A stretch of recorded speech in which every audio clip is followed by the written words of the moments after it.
Hôm nay chúng tôi xin được trình bày tiếp phần thứ ba của một cái tác phẩm mà mấy lần trước chúng ta cùng nhau để nghiên cứu, một tác phẩm về văn học và triết học.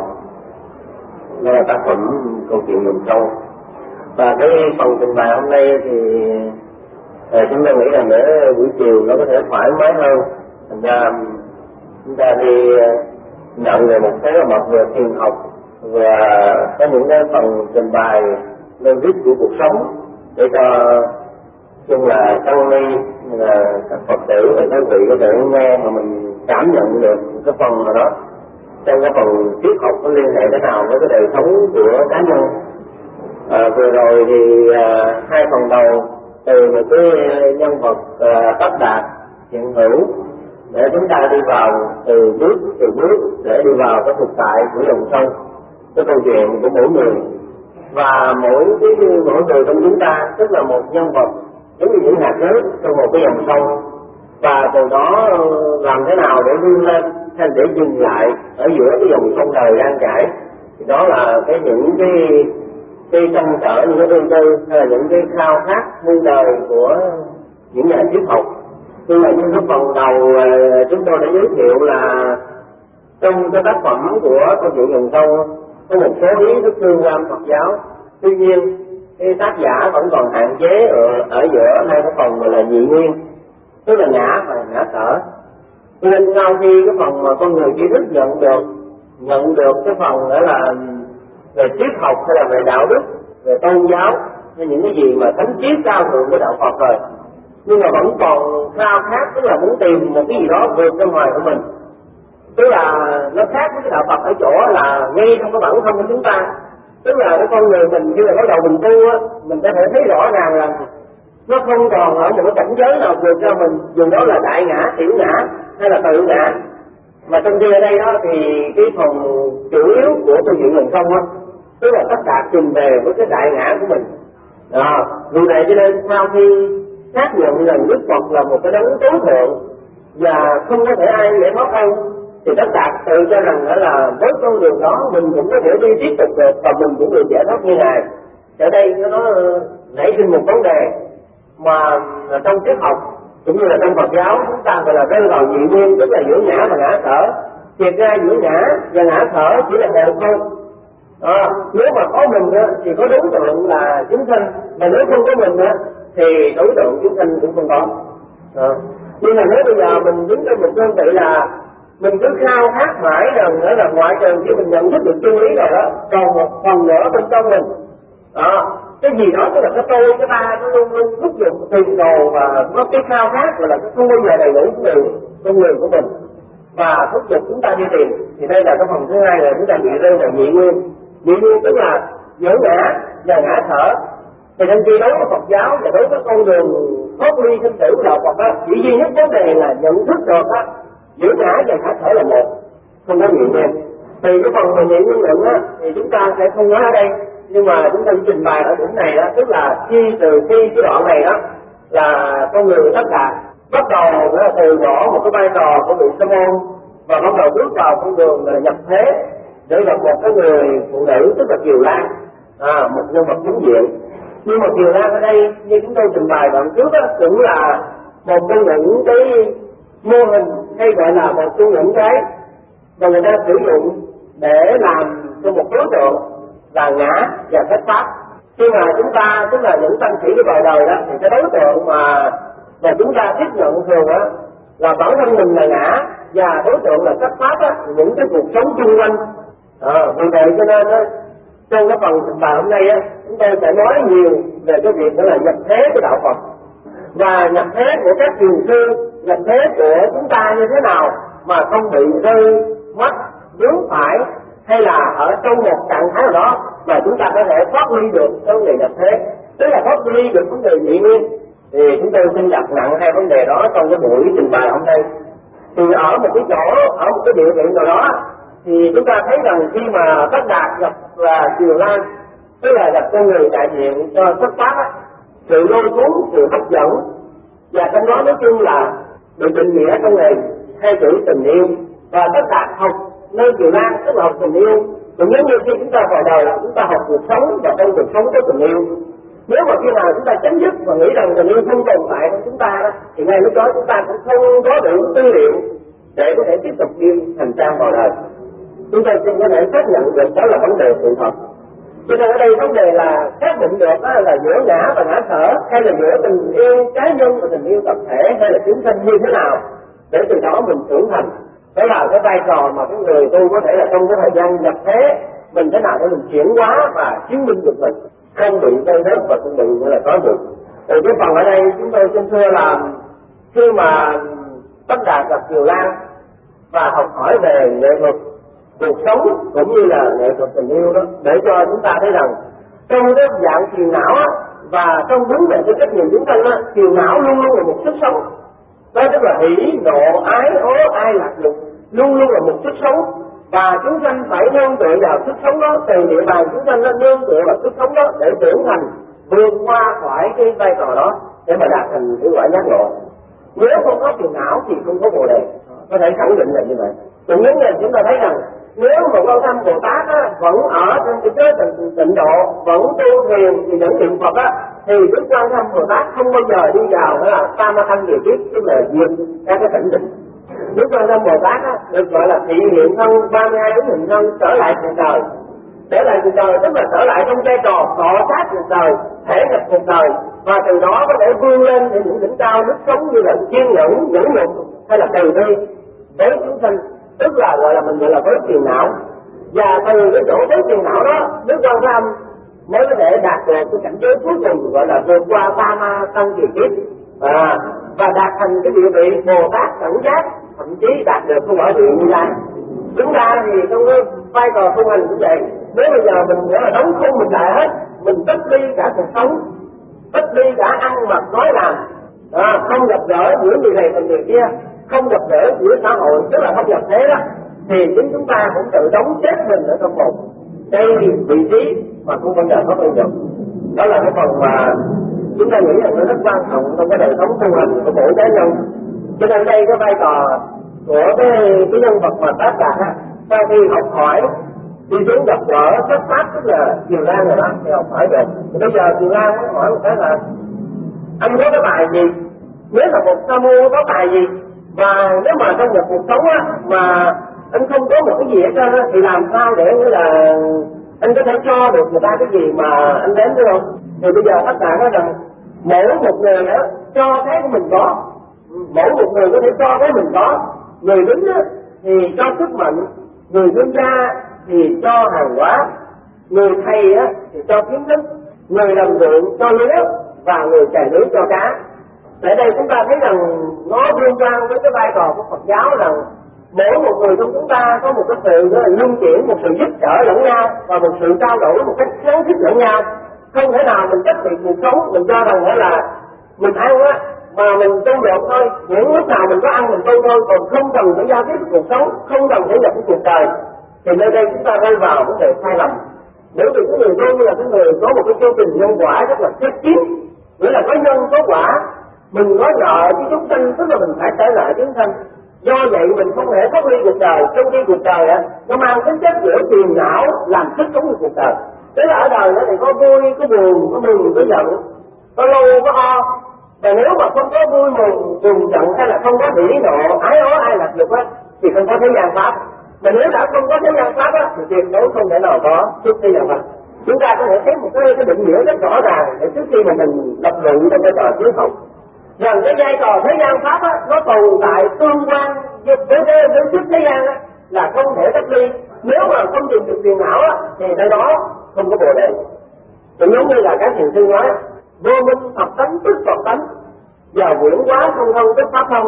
Cái vô minh tánh thật của vô minh tức là Phật tánh, và cái không quyển hóa của chúng ta đang nói đây đó, nào là cái bằng tứ đại hay là ngũ quẩn phù hư này đó, thì chính cái thân tứ đại và ngũ quẩn này đó là pháp thân. Rồi cái pháp thân này đó thì không bao giờ có thần khác.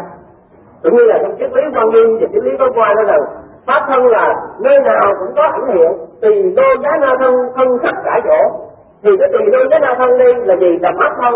Mà thân khắp cả chỗ là chỗ nào cũng có, nữa là tùy đô giá na, tức là chỗ nào cũng có pháp thân. Từ cái chỗ đó chúng ta thấy là cái trùng liên quan khép kín khi mà Tất Đạt trả lời một câu nói rằng nếu mà cái người thầy có thể cho kiến thức á, là trách nhiệm của người tu sĩ chúng ta nhập thế là cho kiến thức và cho những cái gì pháp lành cho cuộc sống. Như vậy nó vẫn có một cái mối liên quan giữa con người và con người, giữa tình cảm và cuộc sống, và giữa tình yêu với cuộc đời. Cho nên trong một cái bài thánh ca đó, một vị thánh đã nói rằng là xin Chúa hãy ban cho con tình yêu để con đem tình yêu này trang trải ở cái cuộc đời cho mọi người, và xin Chúa hãy ban cho con lòng thứ tha để con tha thứ cuộc đời, chứ không có nghĩa là Chúa hãy tha thứ cho con, mà Chúa hãy ban cho con sự tha thứ để con tha thứ cho cuộc đời. Hay là con không cầu mong rằng Chúa hãy yêu thương con, mà hãy ban cho con tình yêu để con yêu thương được cuộc đời. Chúng ta thấy rằng nó đứng ở một cái vị trí nào đó, mà nếu mà trên một cái nhìn mà chú từ cái giữa phương tiện ngôn và giải thoát ngôn nó có khác nhau ở chỗ là Đức Phật mà nhìn chú cuộc đời đó thì nó có ba vấn đề. Trong tam thừa đó, tức là Thanh Văn Duyên Giác Bồ Tát á, mà đứng trên cái địa vị của Phật mà nhìn chú á là chỉ có một duy nhất một Phật thừa thôi, không có ba. Tam thừa đó tức là Phật thừa. Nhưng mà ngược lại ở dưới địa vị của phàm phu, tức là chúng sanh nó nhìn lên á, thì mình thấy rằng tam thừa tức là Thanh Văn Duyên Giác của Bồ Tát đó là phương tiện, còn Phật thừa là cứu cánh.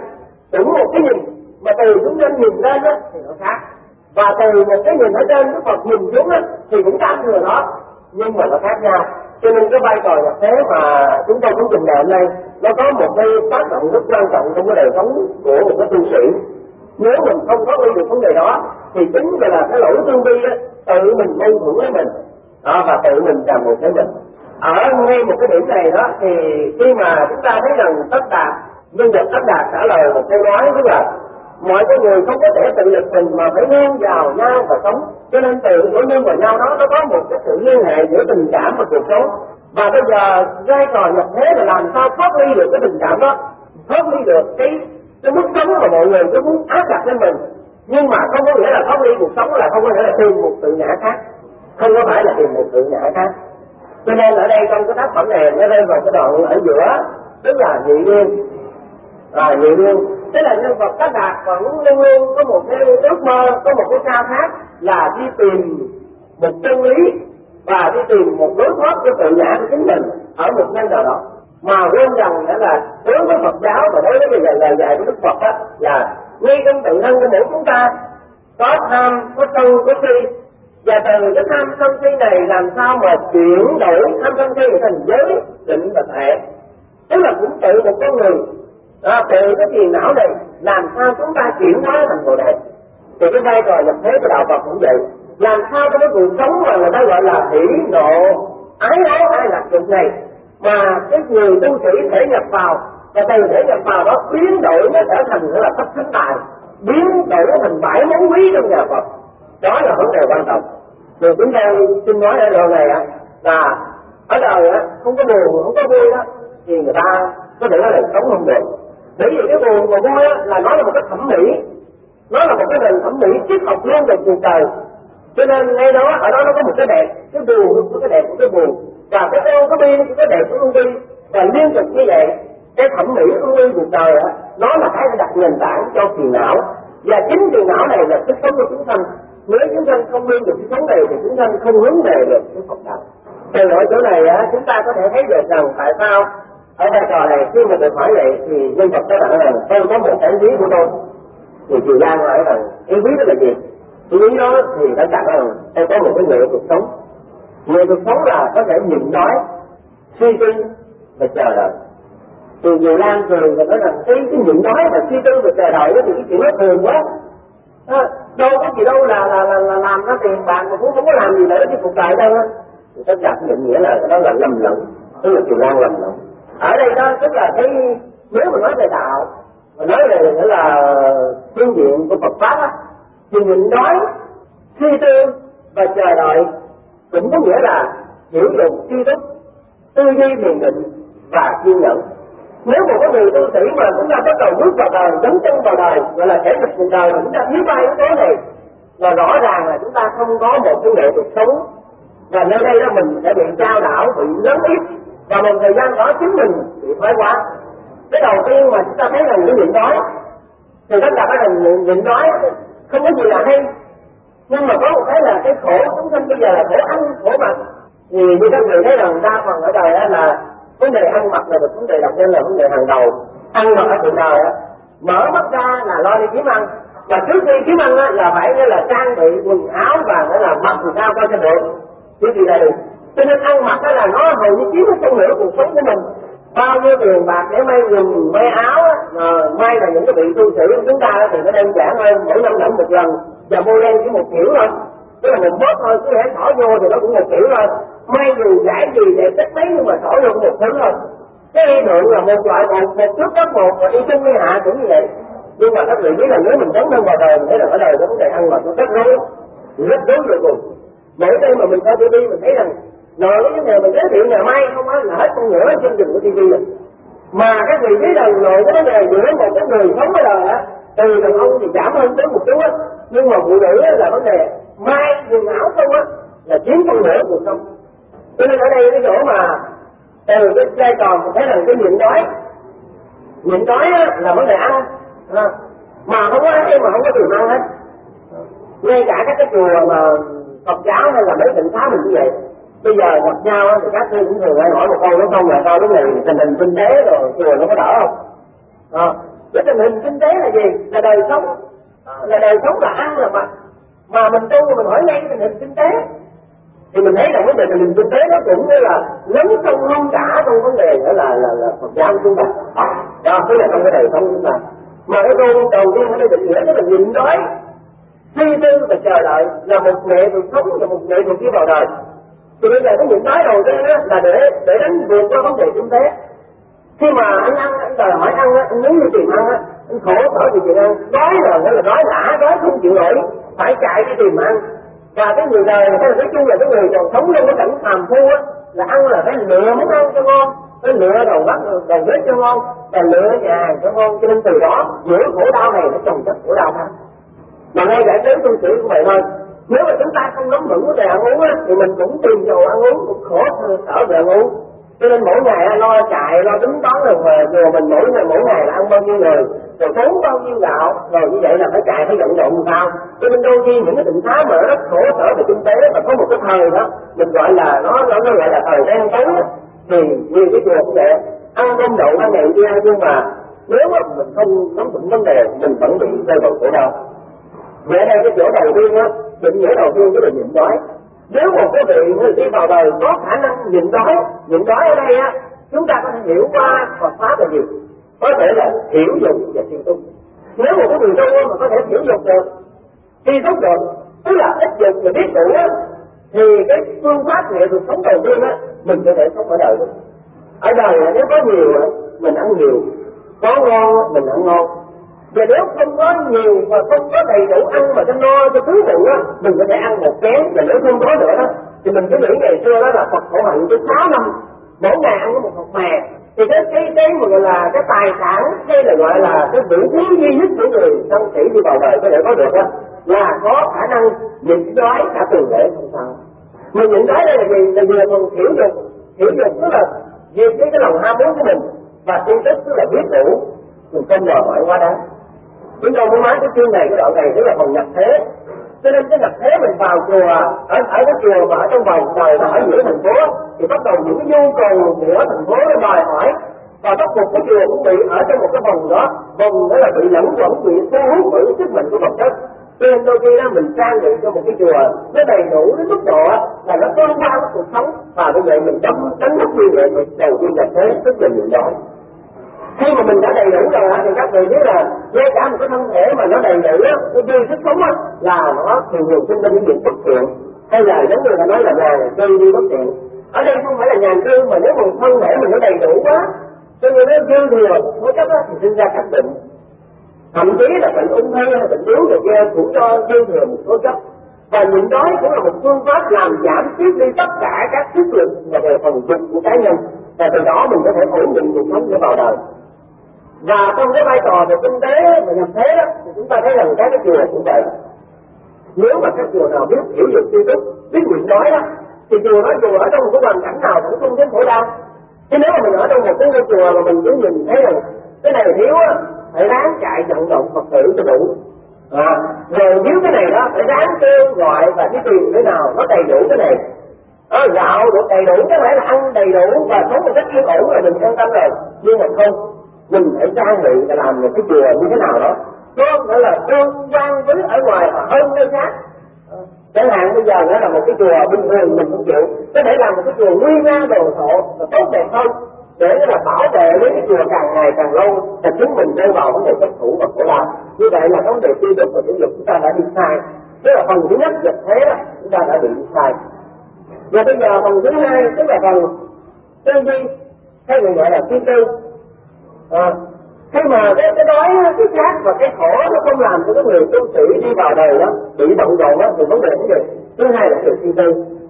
Từ cái chỗ mà chúng ta không bị các cái pháp, tức là các cái sự nhiễm ô, các cái sự mà gọi là hiểu được kiến thức và chúng ta đã đang có cái bức tánh đó, nó đang chế ngự mình đó, thì lúc đó mình mới dành thời gian để suy tư hay mình gọi là thiền định. Trong cái suy tư hay là trong thiền định đó mình mới có thể tìm cho mình được một cuộc sống gọi là an trú nội tâm. An trú nội tâm. Và khi nào mình đã an trú được nội tâm rồi đó thì ngoại cảnh xung quanh nó có vui buồn thay đổi và chúng ta nó luôn luôn sống trong những cái pháp mà vui buồn thay đổi đó, mình vẫn có thể an nhiên trên sóng nước. Thì như là chúng ta nói giống như mình cũng thực vậy. Khi mà thấy mình lên trên bờ nước á, trên một cái đầm nước á, mình không biết rồi á thì mình phải dùng dãy khổ đau. Nhưng mà các vị thử mình thấy con lỗng và con vịt ở trên đầm nước nó ăn chung vậy. Nó ăn chung vậy mà nó còn sung sướng nữa. Bởi vì đây là gì? Đây là chính là cảnh giới của nó, hay gọi là đây là hành xứ của nó. Nếu mà trong Bồ Tát đạo mà chúng ta có thể suy tư một cách nó là sâu lắng rồi đó, thì tự mình nữa rơi vào, bước vào trong cảnh giới thiền định này đó, thì mọi những cái xung quanh, này là phiền não đang lấy động đó để giữ cuộc sống đó, thì đối với cái người tu sĩ đó không còn sao động nữa. Cho nên chúng ta bước vào là cấp thứ hai, gọi là nghệ thuật sống thứ hai đi vào đời, gọi là nghệ thuật suy tư, hay gọi là tư duy, nhịn đói suy tư. Và cái thứ ba đó là chờ đợi.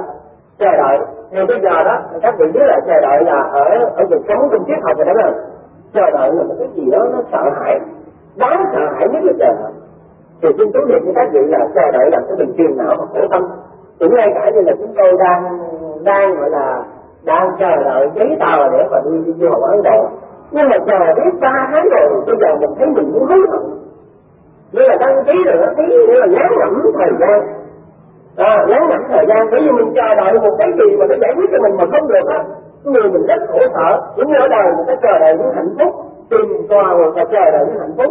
Cho nên cứ chờ đợi mà hàng dài như vậy đó, cái lâu cái nỗi là người ta bất mãn và khổ sở. Nhưng mà chờ đợi càng lâu á thì càng sợ hãi và càng khổ đau.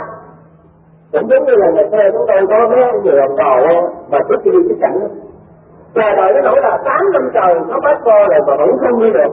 Chỗ mà họ không còn ý chí và nghị lực gì hết trơn á, mình thấy được là cả một sự khổ đau.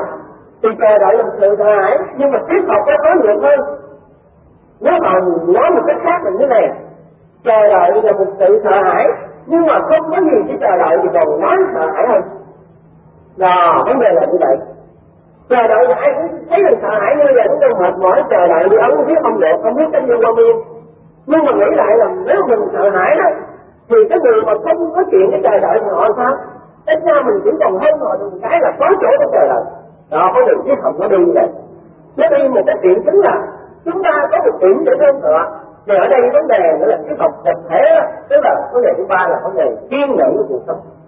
Nếu mà mình không vượt qua được cuộc sống bằng kiên nhẫn á, thì mình đối đầu với khổ đau. Không thể chờ đợi nữa, cái người mình nó nóng nảy, nó vượt trội á, thì ngay lúc đó mình rơi vào cái bẫy cuộc sống. Cuộc sống làm cho mình phải dần dần lo toan ưng. Cho nên cả tháng này thì chúng tôi nghĩ là về ở nơi đây rồi là thả cái tâm tư nó đi đâu nó đi, rồi lúc nào mình nghiên cứu, lúc nào nữa là nghe học và có khả năng có lúc nào chơi bóng đá. Không để cho cái vấn đề nó đang dần dần mình, nó đang bị là cứ làm cho mình sợ hãi, mình mệt mỏi vì cái chờ đợi. Nhưng bây giờ mình không chờ đợi nữa, cái gì đấy tất nhiên rồi đó. Và đây là nghệ thuật sống thứ ba mà chúng ta có thể học hỏi được trong tác phẩm của vị này không? Tức là suy tư và chờ đợi. Chúng ta chờ đợi không phải là chờ đợi thứ nhất nữa là tiêu cực. Có những người nữa là chờ đợi mà các vị thấy rằng chờ đợi nếu mà một đêm á mà cái người mà chờ đợi trong tiêu cực á là mình thức đêm dài rồi mình trong cái trời 3 tháng Cho nên cái chờ đợi mình nó mỏi mòn, cái người thức đến dài nó mỏi mòn ghê gớm lắm, thì một tâm trạng khác. Nhưng mà một cái người gọi là thức đêm á, thức đêm á để chờ đợi một vấn đề đó, không sợ hãi trời sáng, nó sáng lúc nào nó sáng á, thì người đó không thấy bên qua mặt.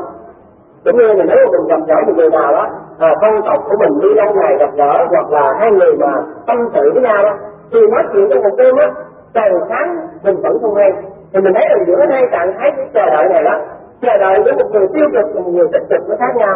Nếu mà mình chờ đợi tiêu cực tức là chờ đợi mỏi mòn một cách là sợ hãi mệt mỏi trong cái trời mau sáng á, thì lúc đó mình rơi vào tiêu cực. Thì trong cái kiên nhẫn như vậy, kiên nhẫn thì trời nếu mà mình kiên nhẫn bằng cách là coi như là chủ động, coi như là cuộc sống nó có những cái đánh cay, nhưng mà mình chủ động cái đánh cay đó, thì lúc đó mình rơi vào một cái thế của cuộc sống, tức là mình bị tiêu cực. Và từ tiêu cực đó mình bắt đầu bước mòn vào những cái chỗ mà lôi vào của cái hệ thống của quá khứ, tức là mình bị thoái hóa. Thôi rồi đi. Thì cái vấn đề mà chúng tôi trình đó, thì các vị thấy rằng trong mỗi người chúng ta nó đều có cái tâm sự giống như nhau, tức là có những lúc nghĩa là mình rất phấn khởi, nhưng mà có những lúc mình mệt mỏi cái sự chờ đợi. Nhưng mà thuyết học cho chúng ta một điều là nếu mà chúng ta sống không có chờ đợi, không có kiên nhẫn á, thì chúng ta không thể sống được. Cũng giống như là cái con âm nó biểu tượng trong một cái hình ảnh là từ bi, nhưng mà từ bi đó không nghĩa là từ bi tiêu cực, mà từ bi này là tích cực. Cho nên cái con âm cộng thêm cái tinh thần của kiên nhẫn, đứng giữa sóng gió cuộc đời. Và khi mà ngài nắm được cái cành dương chi đó, giống như mình gọi là cây phi đao ở bờ biển á, là cái cây phi đao là cây đặc biệt trồng ở ven biển. Chẳng hạn như bây giờ mình ra Long Hải hoặc Vũng Tàu, mình thấy là những cái cây đó là cây dương đó, nó ở biển. Cây dương đó là một loại cây đặc biệt sống ở biển, là nó chịu được sóng gió cuộc đời. Thì Đức Quan Thế Âm cầm cái cành dương trên đó để nói lên cái đức tánh như là kiên nhẫn giữa sóng gió cuộc đời, nhưng mà dùng từ bi thì nhẫn nhục để vượt qua. Thì như vậy là chúng ta bước vào cái đoạn 3 của thể nhập cuộc sống. Đó, chúng ta muốn nói cái điểm mà nhập thế của cuộc sống. Và cái bước qua một cái phần nữa là khi mà chúng ta có đạt được 3 cái nghệ thuật sống rồi, tức là từ cái chỗ mà chúng ta thấy được rằng trong tình yêu đó nó giúp cho con người có những nhận thức đúng đắn, và trong những cái đúng đắn này có thể làm cho con người vươn lên. Cho nên nếu nói theo mà tâm lý học và khoa học đó, nếu người nào mà có được nhiều tình yêu thì người đó sẽ sống khỏe. Mà nếu mà cái người mà không biết sử dụng tình yêu đó, thì người đó chết trong khổ đau. Thì các vị thấy là những cái người mà bị tình yêu mà nắm sai á, thì người ta bị thất tình, hoặc là bị nghĩa là tình phụ đó, thì họ rất khổ đau. Thì ở đây không có nghĩa là họ không có tình yêu, nhưng mà họ tự làm tình yêu nó chết đi, cho nên cuộc sống họ mất ý nghĩa. Nhất là những cái người hoặc là nam nữ mà còn trẻ đó, mà mình thấy thất tình đó, nó đi thì nó bắt rồi kiếm cầu mình lại lâu dài á, thì mình mới thấy rằng biết rằng cái tình cảm nó là quan trọng. Thì cũng giống vậy, đôi khi người ta nghĩ là cái người tu sĩ là người không có tình cảm, hay là cái người mà cái một tình yêu đã chết rồi. Nhưng mà xin thưa với các vị là ngay cả giới tu sĩ và các Phật tử chúng ta biết rằng tình yêu luôn luôn phải có, phải tồn tại. Cũng như tình yêu tức là một chất liệu đam mê, mà khi mình đam mê thì mình quên mình, rõ ràng vậy. Đam mê là quên mình, cho nên khi mình đam mê thì được quên hết tất cả. Giống như một cái người mà cái bằng phụ nữ còn trẻ, khi mà họ say mê một cái người thanh niên họ quên hết, cho nên bỏ cha bỏ mẹ rồi cũng rồi đi luôn. Thế là ngược lại một cái người đàn ông mà khi họ say mê một người con gái, họ có thể là bỏ học hành, bỏ thi tử, rồi cuối cùng nghĩa là cứ tò đặt cái đạp cứ đứng ngay trước cửa, đứng trong lầu hoài vậy, rồi cuối cùng không được gì đâu, khổ đau vẫn còn là khổ đau. Nhưng mà đây là một chất liệu đam mê. Rồi người ta nghĩ rằng cái người làm tôn giáo hay là cái người tu sĩ không có đam mê, thì xin thưa quý vị, thì đó là mình có thể là xác định rằng không phải là như vậy. Đam mê vẫn có, nhưng mà đam mê như thế nào? Bởi vì đam mê đó là thường mà ý nghĩa là đam mê đánh mất mình, nhưng mà triết học cũng cho chúng ta định nghĩa rằng đam mê là đánh mất mình, nhưng mà mất cái đam mê là mất tất cả. Đam mê thì đánh mất mình, nhưng mà mất cái đam mê thì mất tất cả. Bởi vì mất cái đam mê có nghĩa là mình thụ động hoàn toàn mất đi tất cả cái điều cuộc sống. Cho nên mình phải có một cái gì đam mê chứ. Chẳng hạn bây giờ các vị mà thấy rằng những người mà tu thiền, họ ngồi thiền một ngày để ngồi kia, họ ngồi nổi là họ phải có một cái gì đó đam mê trong vấn đề đó. Từ cái chỗ say xưa thể nhập đó họ mới có thể tìm được chân lý. Cũng giống như là những cái nhà bác học vậy, họ khi mà họ nghiên cứu một vấn đề Chẳng hạn như là mình nói là tìm ra định lý của trái táo rơi hay là định luật của sự cái khúc của trái đất á, thì những nhà có học nổi đam mê nổi mà quên ăn, rồi thậm chí có người quên vợ đó, họ đam mê mức độ họ quên hết mọi thứ, và đến một lúc nào đó trong một bữa nọ thấy trái táo rơi xuống hay là nhảy vào trong hồ nước thấy mình nổi lên, họ mới tìm ra định luật của toán học. Nếu mà họ không có đam mê, chẳng hạn như là cứ đến giờ đi ăn cứ gặp vợ mà biết vợ thì lúc đó họ bị chi phối bởi giữa ngoại cảnh, cho nên cái đó họ không bao giờ tìm được sự thật. Cũng giống vậy, nếu mà có người tu mà không có một cái sức gọi là mình gọi là một sức mạnh của đam mê thì sức mạnh đam mê thì định như nữa nó mới có thể bùng mở được cái cửa mở của tâm hồn, tức là mình tự đi tìm lại được chính mình, thì nếu không mình vẫn bị các ngoại cảnh chi phối. Cho nên triết học á, chúng mình nhắc lại triết học nó có một cái tù quan trọng nhất cho đời sống của mình. Và ngoại trừ những định nghĩa thôi hơn á, thì mình thấy rằng cái phần triết học được nghĩa sâu hơn. Sâu hơn ở đây, nếu chúng ta đến mức tham đam mê, tức là chúng ta đến mức cả vấn đề gì thôi. Cũng như vấn đề mình chỉ vào đời, tăng ni hay là những người Phật tử chỉ vào đời, sợ rằng nếu mà mình thể nhập cuộc đời đó, thì cuộc đời là phiền não, bản chất cuộc đời là phiền não, là hỉ nộ, ái ố, ai làm được. Nó luôn luôn tấn công mình, nó làm cho mình say đắm, nó làm cho mình bị nghĩa là suy hao. Nhưng mà nếu bây giờ mình rời đó thì mình được cái gì? Nếu mà mình rời hết mọi thứ này thì mình không còn biết bàn và không còn chỗ nào để mình có thể an trú được tâm hết. Từ chỗ này chúng ta mới thấy là chắc sợ mà nếu nói được chân lý tổ sinh đằng hoàng đó, cái sợ mà người tu và cái sợ và cái người dạy giác ngộ để thoát sợ nhất là sợ tội lỗi. Và sợ tội lỗi của chính mình. Nếu mà không sợ được xung quanh, mình không sợ hỉ nộ ái ố hay là chuyện, mình không sợ cuộc đời, mình sợ cái duy nhất là sợ chính mình, sợ cái tội lỗi của chính mình. Và trong cái quyển tư lý mà khi mà tổ sư ngài nói về cái giữa cái tiểu duyên thế giới và đại thiên thế giới đó, thì tư lý nói rất rõ ràng là cái con người của chúng ta đó là cả một cái tam thiên đại thiên thế giới, hay là cả một địa cầu nó to ở ngoài đó là một cái quả địa cầu to, còn chính chúng ta là một quả địa cầu thu nhỏ lại. Cho nên trong quả địa cầu nó có bốn chất, tức là tứ đại á, hay là mình gọi là thất đại, hay là nó đều giống nghĩa nhau.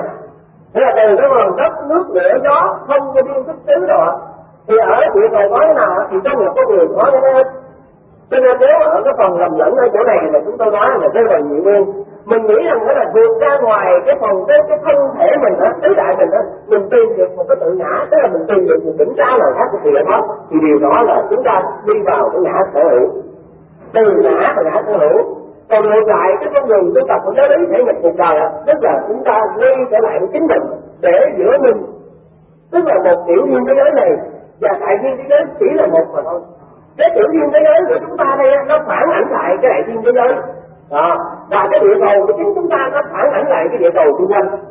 Bây giờ mình cứ ví dụ thử này, cái địa cầu nó chỉ tồn tại và có giá trị khi nào có con người. Xin định nghĩa một cách rõ ràng này, nếu bây giờ mà con người mình chết đi đó thì địa cầu không có ý nghĩa vậy. Có nghĩa là cái địa cầu nhỏ của mình nó còn vỡ đi rồi đó, thì địa cầu lớn nó có sập nhà cũng không sao hết. Cho nên địa cầu nó có hai cái vị mà bên Thiên Chúa giáo đến cũng có gặp câu, chúng tôi hỏi là nghe nói là năm 2000 có tận thế, thì xin hỏi thầy cái việc đó nó có gì không? Và Phật giáo nói về mạt pháp, như vậy mạt pháp thì tận thế nó có giống nhau không? Thì chúng tôi trả lời rất là rõ ràng. Giữa mạt pháp và tận thế không có ăn nhập gì với giữa một cái tự nhiên thế giới của chúng ta. Nếu mà khi con người còn tồn tại đó thì cái địa cầu này nó sập hay là không sập mới là vấn đề. Nhưng mà khi mà con người đã mất đi rồi đó thì cái vấn đề chính của con người đã mất đi rồi đó thì địa cầu nó có tồn tại có 10.000 năm hay là 1 triệu năm, 1 tỷ năm nữa cũng không có giá trị gì hết. Cho nên bây giờ xin các vị hãy quay trở lại với chính mình. Nếu các vị còn tu tập được, các vị còn nhận thức được cuộc sống và các vị còn làm để cái cuộc đời thì lúc đó không bao giờ có ngày tận thế. Mà nếu bây giờ các vị mà có lực chánh tịnh, chẳng hạn như là bị nó là ung thư hay là bị nghĩa là cái bằng tim một cái gì đó siêu vi đê, hay là nếu các vị bước lên một bước nó mạnh hơn tức là sida, thì coi như là cái vụ mà tận thế không có quan trọng. Rõ ràng là như vậy thôi. Bây giờ mình bệnh như vậy rồi mình biết rằng mình đã tiêu diệt rồi thì cái vụ tận thế và không tận thế đâu có còn phải đặt ra vấn đề nữa. Cho nên khi mà các đệ tử hỏi Đức Phật một câu này, và Đức Thế Tôn nó là cái địa cầu này thì đâu mà có, rồi sau hai ngày nào địa cầu này chỉ hủy diệt, rồi chúng sanh từ đâu mà đến đây, và trước khi ra đi chúng sanh sẽ đi về đâu.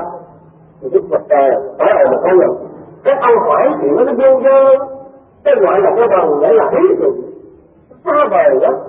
Cái người quan trọng là sao là các ông phải là thoát khổ, giải thoát cái bản thân mình về giải thoát cảnh khổ thế gian này, chứ không phải là trước khi các ông đi tu và các ông tìm tôi và các ông hỏi một câu gì đặt cái câu này cái chỉ con biết là địa cầu có mặt trời ngày nào địa cầu nổ, rồi nghĩa là cái thân này từ đâu đến từ chết đến gì đâu. Nếu mà thế tôi không giải thích cái vấn đề đó thì con không tu nữa, thì khi đó các ông cứ việc đi về, cái câu không giải quyết. Mà cái vấn đề mà cái vấn đề thế tôi giải quyết cho các đệ tử khi đi vào gặp ngài là khổ từ đâu đó, nguyên nhân của khổ, phương pháp diệt khổ, rồi con đường để đến diệt khổ. Ta người thấy rõ ràng và giáo lý của Phật đơn giản vậy thôi. Trong tứ đế thì thấy khổ tập diệt đạo, thì khổ nguyên nhân của sự khổ, rồi phương pháp diệt khổ là con đường để đến diệt khổ. Đức Phật chỉ nói đúng cái đó thôi. Còn bây giờ nếu mà mình hỏi về thế giới, hỏi về ngày nào tận thế thì chuyện đó nó đâu có âm chung gì. Thì cái vấn đề nhập thế của chúng ta ở đây đó nó cũng giống như vậy.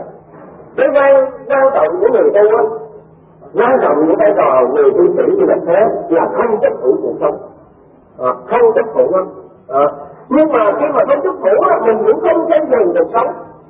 Không chấp thủ cuộc sống cũng không có nghĩa là không tranh giành cuộc sống. Hai cái vấn đề này đã đôi khi mình bị lầm lẫn. Cái người này nó không chấp thủ cuộc sống là coi như cuộc sống là vô nghĩa, cuộc sống là không có gì trơn mình cứ thoải mái, hay gọi là sống một cái kiểu nghĩa thực dụng, thì vấn đề là chúng ta rơi vào cuộc con.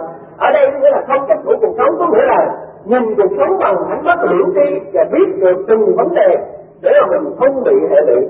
Chứ không có nghĩa là khi mà không chấp thủ cuộc sống thì mình cứ gì coi như không sao ở đâu.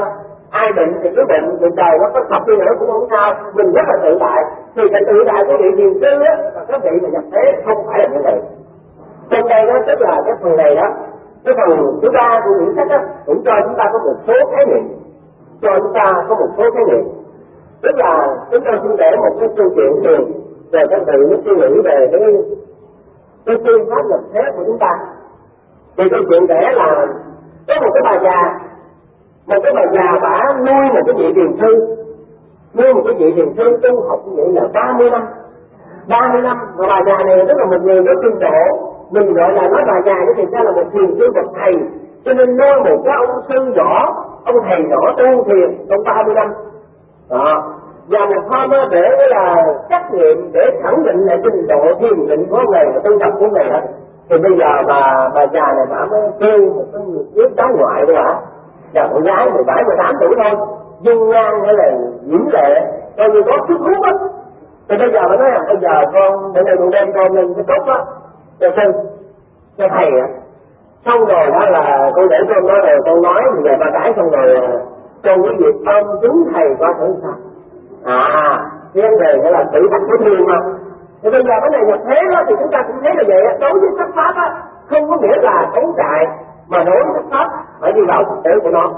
Thì bây giờ cái câu chuyện nó kể tiếp rằng với cái gái nó nghe lời bà ngoại nó đem cho thầy tu trên núi ở trên cốc thì bây giờ nó là cái nó để cho nó đưa sang rồi cái lần quần cái nó hồng trứng ngọn mà nó rất là đẹp. Bây giờ cái ông thiền sư này là ông 30 năm rồi chiến đấu rồi, thành ra cái trình độ dày dạn cái nội lực của ông có thể mình gọi là cái phần diễn đạt.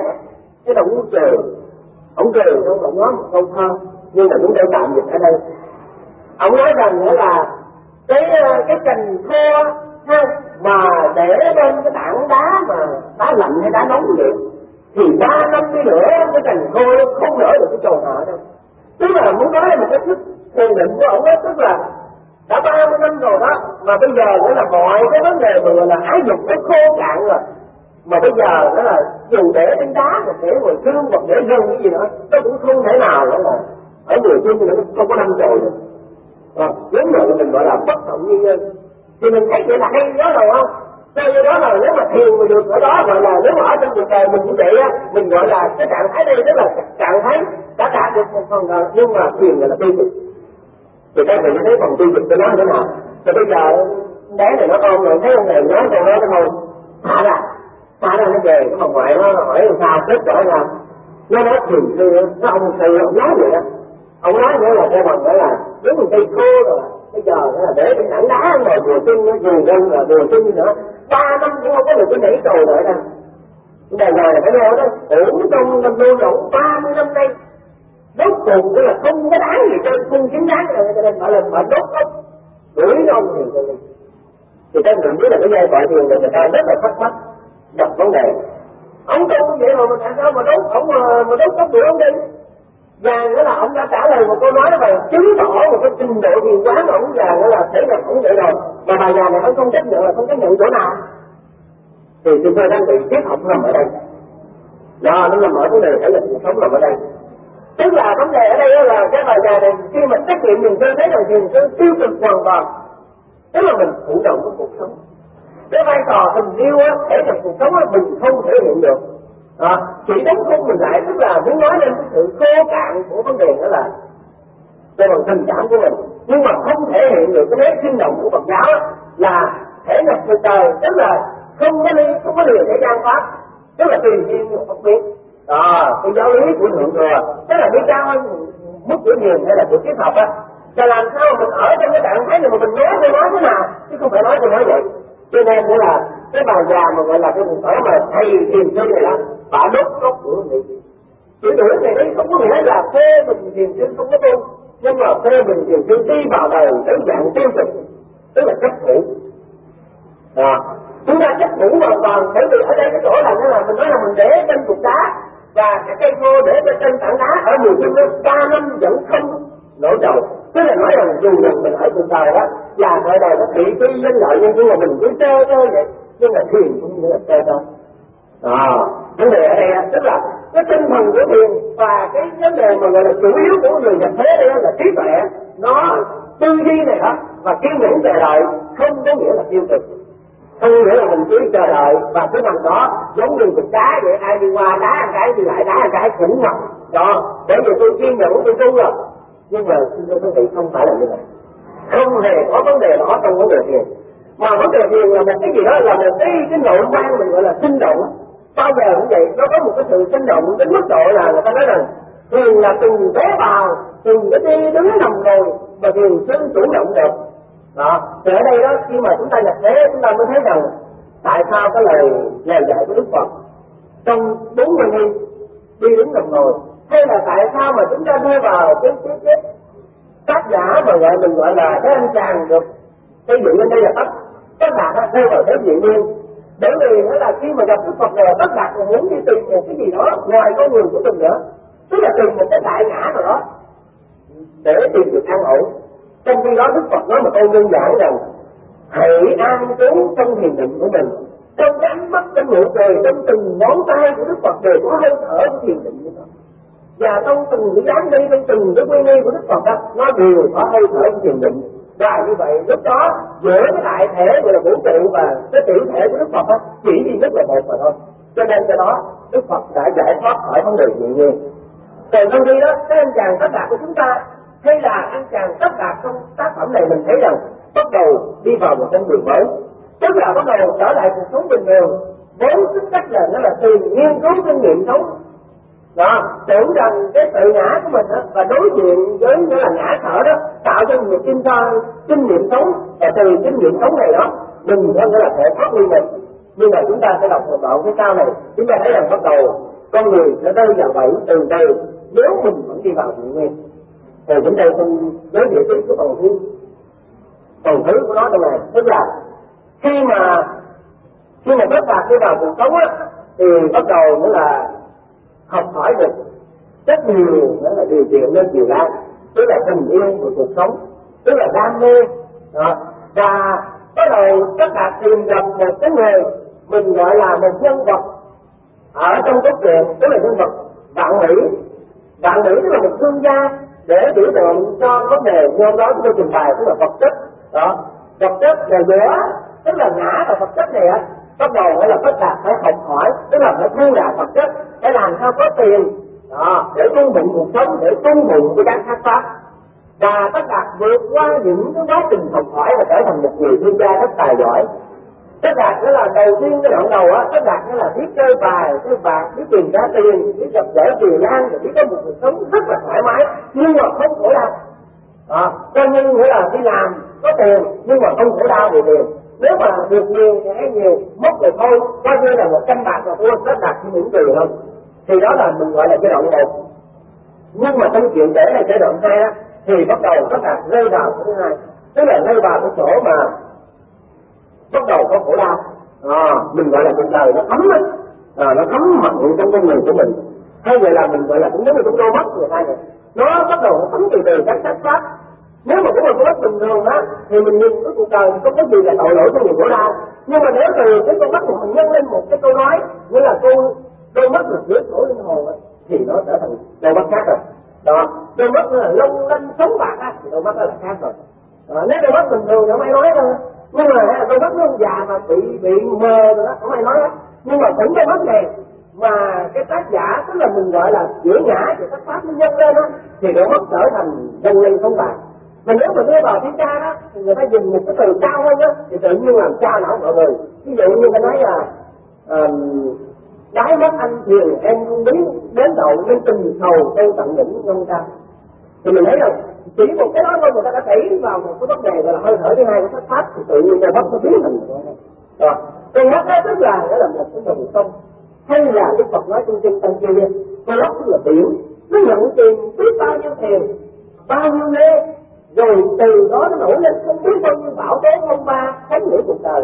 Cho nên nếu mà mình nói là cái người làm chồng mình giờ mắt mình biết rồi.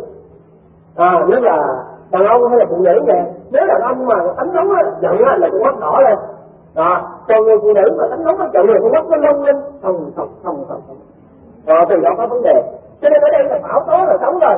Nhưng mà nếu mà cái người phụ nữ mà gọi là có tình cảm nhiều là gọi là đa tình một chút á, để mà họ nhìn những đối tượng mình gọi là ý trung nhân á, thì từ đó bắt đầu gọi là nó dập dìu những gì đó mà làm cho người ta trao lại. Đức Phật nói lên trong kinh Tăng Chi đó, rồi có gì các vị cái đọc có phẩm mà bắt chuyện á, các vị mới thấy nhãn nhĩ chỉ việc thân ý. Tại sao con mắt nó được đứng đầu ở thành 6 căn? Cho vấn đề quan trọng lắm vậy này. Nó vì mở màn cho mọi vấn đề. Cho nên nghĩa là mắt á, thấy sắc á là sắc pháp đối tượng của nó. Cho nên từ đó thu nhập giải quyết vấn đề tồn tại chính của pháp nguyên tử. Cho nên người ta nói chi ca mà nó là cửa sổ tâm hồn. Nhưng mà ở đây đó con mắt của chúng ta lưu ý rằng từ cái chỗ này đó Tất Đạt cũng nói trong một cái giai đoạn đó mà khi mà bắt đầu mà Tất Đạt bước vào cuộc sống á, coi như Tất Đạt có đầy đủ tất cả, coi như là dự các việc kinh doanh rồi làm ăn kinh tế thì Tất Đạt giống như mọi người và thành đạt. Thành đạt nhưng mà đến một lúc nào đó thì bắt đầu Tất Đạt nhận thấy rằng nó có một cái gì ở trong người mình nó không bình thường nữa, bắt đầu mình bị nhiễm rồi. Tức là đôi mắt bình thường bắt đầu bây giờ nó đã nhiễm chất pháp rồi. Tức là biết ăn uống những cái ăn thịnh soạn, biết uống rượu, biết làm thơ, biết làm biến, biết chống quên. Nhưng mà cái đầu thì mình vượt được. Nhưng mà một thời gian sau, như là chúng tôi nói là quân sinh quân trưởng á, thì bắt đầu nghĩa là Tất Đạt đã bước vào cái đoạn thứ hai. Cái đoạn thứ hai tức là cái nếp sống thế tục đã trống đến tràn, lạc thú, tham lam, lười biếng, và cuối cùng cả đức tính dầu của hóa trực và chàng vẫn cân thường kinh bỉ vì nó điên rồ nhất tài sản, vật sở hữu và của cải cuối cùng cũng đã bẫy chàng. Chúng không còn là một trò chơi, một cuộc đen đỏ, chúng trở thành một dây tích, một gánh nặng. Và hoa dáng đỏ đen Tất Đạt đã đi quan theo con đường quái gở câu vẹo lên xuống cái đất cuối cùng thấp nhất. Thì đây là một đoạn chúng ta thấy rằng bắt đầu sách pháp ảnh hưởng mình. Thì chúng tôi nói như cái đoạn đầu á, làm thế nào mà thể được cuộc đời? Bởi vì sách pháp là bản chất cuộc sống, thì não là sức sống của chúng sanh. Mà bây giờ làm sao mình thể nhập được cái phiền não này, tức là đi vào phiền não này mà không bị vấn đề ở đầu chung. Nếu như bây giờ mình tu mình làm kinh tế thì các vị biết rằng nói cái từ là tu mình làm kinh tế là rất là nhiều. Phải nói là như vậy. Bởi vì kinh tế là chấp pháp á, là nó là đối tượng của ngã và ngã sở đó, là nó rất nguy hiểm. Mà đơn giản á, là mình thấy thì dễ, mình nghĩ rằng mình tu mà mình làm đến giờ làm cho có một phương tiện. Nhưng mà đại người nó có một cái chỗ lầm lẫn là cái phương tiện quá đó thì nó đứt luôn. Phương tiện có giới hạn á, thì còn coi được, nhưng mà phương tiện cuối cùng chúng ta không còn cửa đứng được. Thì Thì cái chỗ làm kinh tế hay là cái vấn đề mà sở hữu vật chất á, nó đi vào đời ở đây đó. Trên bài ta thấy là từ cái dạng nghĩ nó tất cả á, để cho mình thấy mình ngay cả khi mà chúng ta phải gặp cuộc đời rồi. Thì chúng tôi xin kể về một cái kinh nghiệm nhỏ của mình. Khi mà chúng tôi còn ở cái tỉnh ở cái miền Tây á, là bắt đầu á, mình thấy là cái chùa nó cũng khó hơn, nên bắt đầu đi làm dãy mía. Đi làm dãy mía, rồi cũng thấy đất lên thì làm dãy mía. Nghĩ rằng cái dãy mía này là nó rất yên định, nó rất xa định tháp, nó ở một cái vùng chiều là mình có thể nó làm. Cái như là chiều đấy thoải mái chiều mình vui như này hay là làm thơ là có như rất là thanh nhàn, giống như là một cái ẩn sĩ hay là một cái người là thiên nhân vậy, nó rất là an tâm. Rồi mình có thể nhập hạ đến 3 tháng trời mình đóng góp mỗi ngày mình chỉ nấu một nồi cơm nhỏ mình ăn và mình thiền định mình đọc sách thôi. Thì mình nghĩ rằng cái dãy đó nó rất là có lợi và nó tốt. Và đồng thời mỗi năm nó sản xuất cho bao nhiêu đống đường đó, nó làm lợi cho chùa là mình có gạo ăn mà mình đi đâu mình có tiền mình đi mình xin ai hết. Thì mình nghĩ rằng đây là vấn đề là thấy nhập cuộc đời là mình có thể nhập được. Mà thấy nhập như vậy là tốt chứ không phải là sai. Nhưng mà này các vị biết là khi đi vào trong cái cuộc sống nó có nhiều cái phức tạp lắm. Nhưng mình nhớ lớn là nè, có ông trộm. Ông trộm là có ông sư bạn, tức là cái vị sư đó mà một số anh em biết là khi ở dưới đây là ông nói bây giờ nó ăn trộm quá thì tối nó ăn trộm mà. Ăn trộm thường thường là nó đi chặt tía, nó không phải lựa cái nhỏ, mà nó lại cây lớn á, nó chặt. Và cái người mình đó mà trồng người cái tía là nó khổ cực lắm. Trời sáng nào nó lớn mà nó chuột cái đó, người rất là vui vẻ, đứng mà nhìn ngay cái clip đó mình thấy người mình đó, nó phấn khởi ra. Sáng hôm sau nguyên một đống ngọn vậy, tức là người nó đem biết tự chúng nó đẳng mà nó dùng một dao bén á, coi như nó làm rất là êm, nó chặt một lần á, chừng 500 cây á, là mình tính không biết bao nhiêu cái đường rồi, là trong miệng mới đầu nó tóc xa. Từ cái này chúng ta thấy là kinh tế bắt đầu từ từ nó cái thâm nhập của cuộc sống á, nó biến dị con người của mình. Rồi chúng tôi cũng bị tiền não, cái được tội á, mà mấy người nói người dân tộc. Mà khi mà đi ăn trộm á là bắt đầu nó mang theo cây gậy để cái kia nó còn tấn lại mình. Thì cái vị sư mà bạn á, ông nói bây giờ nó là làm cái răng hung. Đó, mình không có đánh nó mà mình nói nó không được đâu, mình thấy nó mà mình kêu nó vô để mình bắn vô mông hết. Thế đừng có làm cho nó khổ, tôi nói là nữa là vấn đề nó không có đơn giản vậy. Đó, bởi vậy nên khi mà bị nó đòi vấn đề như nó thì những người điên đó, họ đòi nghĩa là lấy cái nào đâm chết ông sư ông dậy. Ở đâu cũng vậy. Thành ra chúng tôi có thôi bỏ lại nhớ là vừa. Cho nên từ cái chỗ mà cái tôi quan này nói là không tự lấy cái từ tham và không tự làm cái ác nó nảy sinh ra vậy đó. Mình không tự lấy nên mình cần tham là mình không tự làm để cái ác đó là người thực sĩ phải tin. Đó, cái gì cũng tin cả. Coi như là ngồi á thì hỏi xin đất, mà uống là hỏi xin nước, ăn là hỏi xin lá trái, ở hỏi xin công hàng. Đó, chứ không có tự mình. Nếu mà tự mình làm đó, tức là thể nhập vào đời chỉ có một chút xíu là mình bị đời là chính vậy rồi. Vì như vậy đó là bắt đầu chúng ta nói như vậy là mình sẽ phòng thủ, rồi phải làm cái cuốn giò cao lên để ở trên nhìn chúng quan sát, để là nó sợ cái giò cũng không đúng.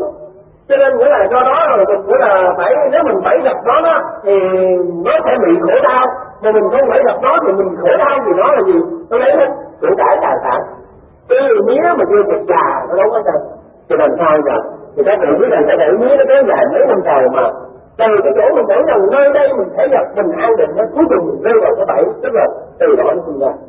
Rồi chạy nó ra đường, cái người chủ lò họ chạy cho mình nữa là đường trải mà đường xấu không phải đường tốt, họ đổi đường của mình. Đó, rồi bắt đầu cái chỗ chúng ta nữa là khi có đường nữa là phải tính chuyện bán đường. Đó, bán đường nữa rồi đợi nó đường lên giá tí 2-3 đồng lên vậy. Từ đó cái tâm mình nó bị coi như chi phối mình thôi. Đó, cứ lo bao nhiêu đường mía cái đường bạc không à. Rồi khi mà đường mía đường bạc nó đâu phải là nó yên ổn đâu. Đó, khi bán được mía bán được đường rồi đó, nó có tiền nữa, có tiền nó nảy sinh những vấn đề khác phức tạp từ nội bộ. Đó, rồi giữa cái người Phật tử khi mà họ thấy mình có tiền đó là có đường rồi, họ nói cái tiền là vấn đề sung túc cho nên khỏi đúng không? Đó, vấn đề nó là như vậy đó. Cho nên tới hỏi là nghe là trời ơi, nó mấy tấn đường nữa mà. Đó, có thể đó nó cứ mất lần. Cho nên thể nhập cuộc sống không phải là vấn đề đơn giản.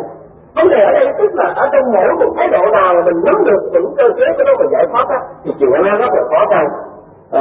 Để mình ở đây các bạn thấy là từ cái chỗ mà tất cả đi lần vào vấn đề sai lầm, phạm vào sai lầm cuộc sống, tức là đam mê cuộc sống, phạm cuộc sống. Đó, nghĩ rằng trong kinh nghiệm này nó giúp cho mình vấn đề đó là giải thoát. Nhưng mà không, Không có, và khổ đau nó cứ trằn trọc, nó cứ khổ đau nó cứ dập dồn bên ngoài. Để rồi một ngày nào đó người đó là cái tác giả, tức là cái người ở trong đoạn sách này đó, nhận định được rằng mọi cái mà mình cho rằng thể lực đơn giản này đó là cuối cùng mình bị nó bẫy việc gì hết, tức là nó vào nó, cho nên bây giờ phải từ bỏ nó.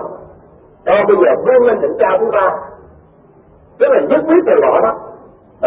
Nhất quyết từ bỏ tức là làm thế nào mà kinh nghiệm sống này đó để cho mình vươn lên. Thì trong cái giới mà chúng ta mới gặp tới vai trò của tôn giáo cũng giống vậy đó. Từ cái chỗ mà quân sinh quân tập này đó thì chúng ta thấy rằng cái lời nói của Tất Đạt ở giai đoạn đầu, Tất Đạt học một cách điều hành những việc kinh doanh, thi hành quyền lực của mình đối với người đó, chơi với phụ nữ, biết mặc đồ sang trọng, hay bảo tôi tớ, tưởng rằng những cái đó mình làm chủ được nó. Nếu như mình nói mình đi vào cuộc đời, mình đối diện cuộc sống với tham, với sâu, với si, thì mình nghĩ rằng đó là coi như là người chiến sĩ mình có thể là vượt qua được. Nhưng mà thực tế là cuối cùng là nó bẫy gặp mình. Cho nên bây giờ cái nhân vật Tất Đạt làm thế nào để vươn lên, thì chúng ta cũng nói rằng trong cái vai trò của Đạt á, mình có thể bị xuất hiện bởi tham, sân si. Trên đây Đức Phật nói rằng trong cái tham sân si này là trong người mình có thể khi nào mình nhận được á là cái bằng khi mà tam độc của mình á mà được hóa giải á thì nơi đây tức là tịnh độ. Ở đây là mình thấy rằng Đức Phật đã phá cái vai trò gọi là phá vai trò nhị nguyên. Nhị nguyên cái chỗ là mình không phải tìm tịnh độ một nơi nào khác. Cái người tam diệt tịnh tức là tịnh độ. Không hữu ý tịnh tức là chúng ta có tịnh độ trong cái tâm hồn mình rồi. Mình không cần phải về Tây Phương, tức là mình không cần phải về tịnh độ nữa. Bởi vì đó là cái tam nghiệp mình nó hoàn toàn thanh tịnh, tức là nơi đây bản chất của mình tịnh độ. Rồi mình nhìn từ cái tịnh độ của mình thì mình cũng nhìn về chúng sanh đó, thì đứng trên cái gọi là nhãn quan của Phật mà nhìn xuống á, thì chính tất cả những gì của chúng sanh á gọi là tham, là sân, là si đó, mình nhìn nó theo cái nhìn của Phật. Cho nên lúc đó nó biến thành tịnh độ. Thì các vị cứ thấy vậy là các vị biết rằng cái quan trọng của vấn đề giữa triết học và cái thức của cái người tu tập là ở một chỗ trên lệch này. Khi mà chúng ta đã tịnh được tam nghiệp, tức là chúng ta đã thanh tịnh được tâm á, thì chúng ta nhìn ra cái hoàn cảnh bên ngoài á, thì mọi cái bên ngoài nó đều biến thành thanh tịnh hết. Nhưng mà khi mà chúng ta không làm chủ được mình á, tức là không thể nhập được tự ngã của mình về đó, thì lúc đó mọi cái ngoài xung quanh nó phải thành phiền não dữ môn. Cho nên bây giờ mình đơn giản là cái thức cũng vậy. Khi mà cái phần mà cái thức của con người mình nó cao lên trong vật á, chẳng hạn bây giờ mình ví dụ á, trong khi cái học dạy là cái phần mà mình gọi là mình ăn không rồi, cái tiêu hóa rồi nó thải ra gọi là phân á, thì ai cũng sợ ở đây á, gọi là ăn bãi á, ai cũng sợ ở đây. Bây giờ mình bỏ rồi thì mình đạt rồi mình cũng sợ đó. Nhưng mà với cái thức con chó thì tự nhiên mình thấy nó là thức đó, là loại nó là ba tê nóng. Cho nên là thả ở đâu là con chó đó thì đâu nó tịnh đâu. Cái nhìn của con chó tức là cái thức của những thức học đó là cái nhìn của con chó của dạng của chúng sanh đó là nó nghe cái mùi đó là cái mùi này là rất nóng, là thơm, là ngon. Mà trong khi cái đó là vật hại của con người rất sợ hãi chuyện đó. Rồi bây giờ nâng đến một trình độ nữa, cái mà cái đồ chúng sinh chúng ta có, ví dụ như là dầu thơm, nước hoa, này cái gì quần áo đẹp trẻ, nó là trang hoàng lộng lẫy á. Cho nên là một người mình thấy cho mình cái bằng mê mẩn á, thì đối với chư thiên á là chỉ là một cái bọc lê đó. Cho nên người chư thiên họ ở cách xa con người. Tôi gọi là chư thiên á là tránh con người có hai điều kiện. Thứ nhất là con người luôn luôn tỏa ra mùi hôi dơ, tức là không có tịnh nhìn nữa là chính lỗi nó cứ mạnh chỗ nào phải thì nó thấy. Thế rồi chỗ nào thì là phải thì nó thấy. Đang ngồi mình nó thì là không ai thì nổi. Thì bây giờ chư thiên họ làm sao họ dám ở gần mình, họ phải đứng ở một cảnh nào đó, ở một tầng trời đó, để họ cho xa họ nhìn thôi. Rồi bây giờ đánh ngay để chư thiên sợ con người á, là chư thiên sợ nhất con người là tội lỗi. Đó, tức là cái tâm hồn đen của con người, cho nên chư thiên là sợ hãi. Cho nên khi nào cái vị thiền sư một cái vị sư mà tu thành cao đó thì người ta nói là chư thiên ngã nón của trời. Hay là các cái vị Việt Nam này chứ họ ngồi nhập định trong rừng á, và đang ngồi nhập định là chư thiên chúng hào quang sáng rực rỡ lên. Vì chư thiên á là một cảnh giới cao hơn con người, cho nên khi chư thiên chúng là chung quanh rực rỡ hào quang, lúc đó cái vị thiền sư này hoàn toàn thanh tịnh chư thiên chúng. Còn ở giữa chúng sanh với mình đó là giữa khởi phiền não và khởi lên nữa là chính cái mùi mà vô sơ đó thì chư thiên đi rất chặt xa. Rồi bây giờ nếu mà nhìn một tốc độ xa nữa, tức là tốc độ của Đức Phật đó, thì cái nhìn nó lại khác hơn nữa rồi. Cái nhìn mà cái nhất thiết kế rồi nhìn xuống á, thì cái nhìn đó nhìn chúng sanh nó khác hơn rồi. Cho nên các vị thấy rằng khi mà nói rằng đứng trên Phật giáo mà nhìn xuống á là tam thừa đó là Phật thừa, nhưng mà đứng trên chúng sanh nhìn lên á thì tam thừa là phương tiện. Cho nên khi mà chúng ta đứng nhìn về trên á thì chúng ta nhìn khác, mà Đức Phật nhìn cũng nhìn khác. Bây giờ Đức Phật đã thấy chúng ta với cái người hướng chúng ta nó khác nhau trở lại. Ở đây khi mà chúng ta muốn trình bày cái vai trò nhập thế chúng ta cũng giống vậy. Cũng giống tức là từ cái chỗ mà mình bị nhiễm ô, tức là mình bị là thay đổi giữa danh ngôn, giữa vật chất và các pháp pháp bên ngoài đó, thì mình phải chuẩn bị tất cả các pháp pháp như vậy. Mình mới tưởng rằng mình làm kinh tế hoặc mình làm cái gì đó cho chùa hoặc làm những gì đó là mình không thể nào là bị nhiễm hết đâu, coi như là mình phương tiện. Nhưng mà thực ra là nó nguyên tập từng mỗi giây rồi. Người ta người biết là bao giờ mà cái đồng tiền vậy là nó có được trong tay, nó có thay đổi nhiều vấn đề lắm. Nó thay đổi từ một con người hiền trở thành một con người dữ, từ một con người tốt trở thành một con người tốt. Khi mà đồng tiền ở trong tay, cho nên vấn đề ở đây đó là thể nhập thế nào mà để chúng ta không bị gây cuốn. Tức là về mặt nhân nên địa lý. Chẳng hạn bây giờ mình đang kể là câu chuyện của Điều Tư Chị Châu và Hoàng Bá, thì nó bất tượng. Chúng ta thấy là một con nó bất tượng ở nhà đó, mới bắt đầu phải là bắt một con mèo nắm rồi đưa lên hỏi công chúng là có mấy trăm người nghe Pháp và hỏi rồi cái này là cái gì, nói mau nếu nói không được có thể giết mèo. Thì công chúng ngồi trong đương này lại hỏi sao biết sao nói, cho nên công chúng nó trình độ căng cao nếu như mình cứ ngồi ngó không à, cho nên cuối cùng nó bất tượng nó chặt đầu mèo và sát thành. Cho nên giờ khi Triệu Châu đi về, Triệu Châu cũng là một đệ tử nổi tiếng, cũng là một thiền sư nổi tiếng của các dòng thiền của bây giờ Triệu Châu về, thì bất tượng đến cái chuyện hồi sáng nói lại, nếu hồi sáng ta nắm cổ về là đưa lên ta hỏi á, mà không ai trả lời được kiểu gì cho nên ta phải giết mèo. Bây giờ nếu mà đưa cho Ly hỏi thì như thế nào thì Triệu Châu không trả lời. Triệu Châu trả lời bằng cách là túi xuống lấy cái dép á, bên dài mình đang đi á, để lên đầu đi ra. Đó, cái hành động này là thiền là như vậy. Thì bây giờ tất tượng đó rồi, phải khi hồi sáng ăn ở nhà thì cứu được con mèo rồi. Như vậy là cái chỗ mà Triệu Châu cứu con mèo đây là cứu cái gì? Tức là ở trong cái dòng cuộc đời, ở trong thể dục cuộc đời này, làm sao những cái danh ngôn, những cái nghĩa lý và những cái danh dự như thế nào đó mình phải bỏ đi. Cho nên cái đầu đó là cái vật quý. Cái đầu ai cũng nói được cái cao thượng, nó là tư duy gì bên đầu đó. Cho nên ai mà ngồi bên đầu mình nói trời đừng có ngồi bên đầu tôi nữa. Ngồi đầu tôi tức là cái vấn đề đây là một sự thủy đáng. Cho nên cái đầu mình phải quý, bởi vì mình coi lệ, nên sợ hãi. Không ai ra ngoài để ngồi đầu mình sợ xấu.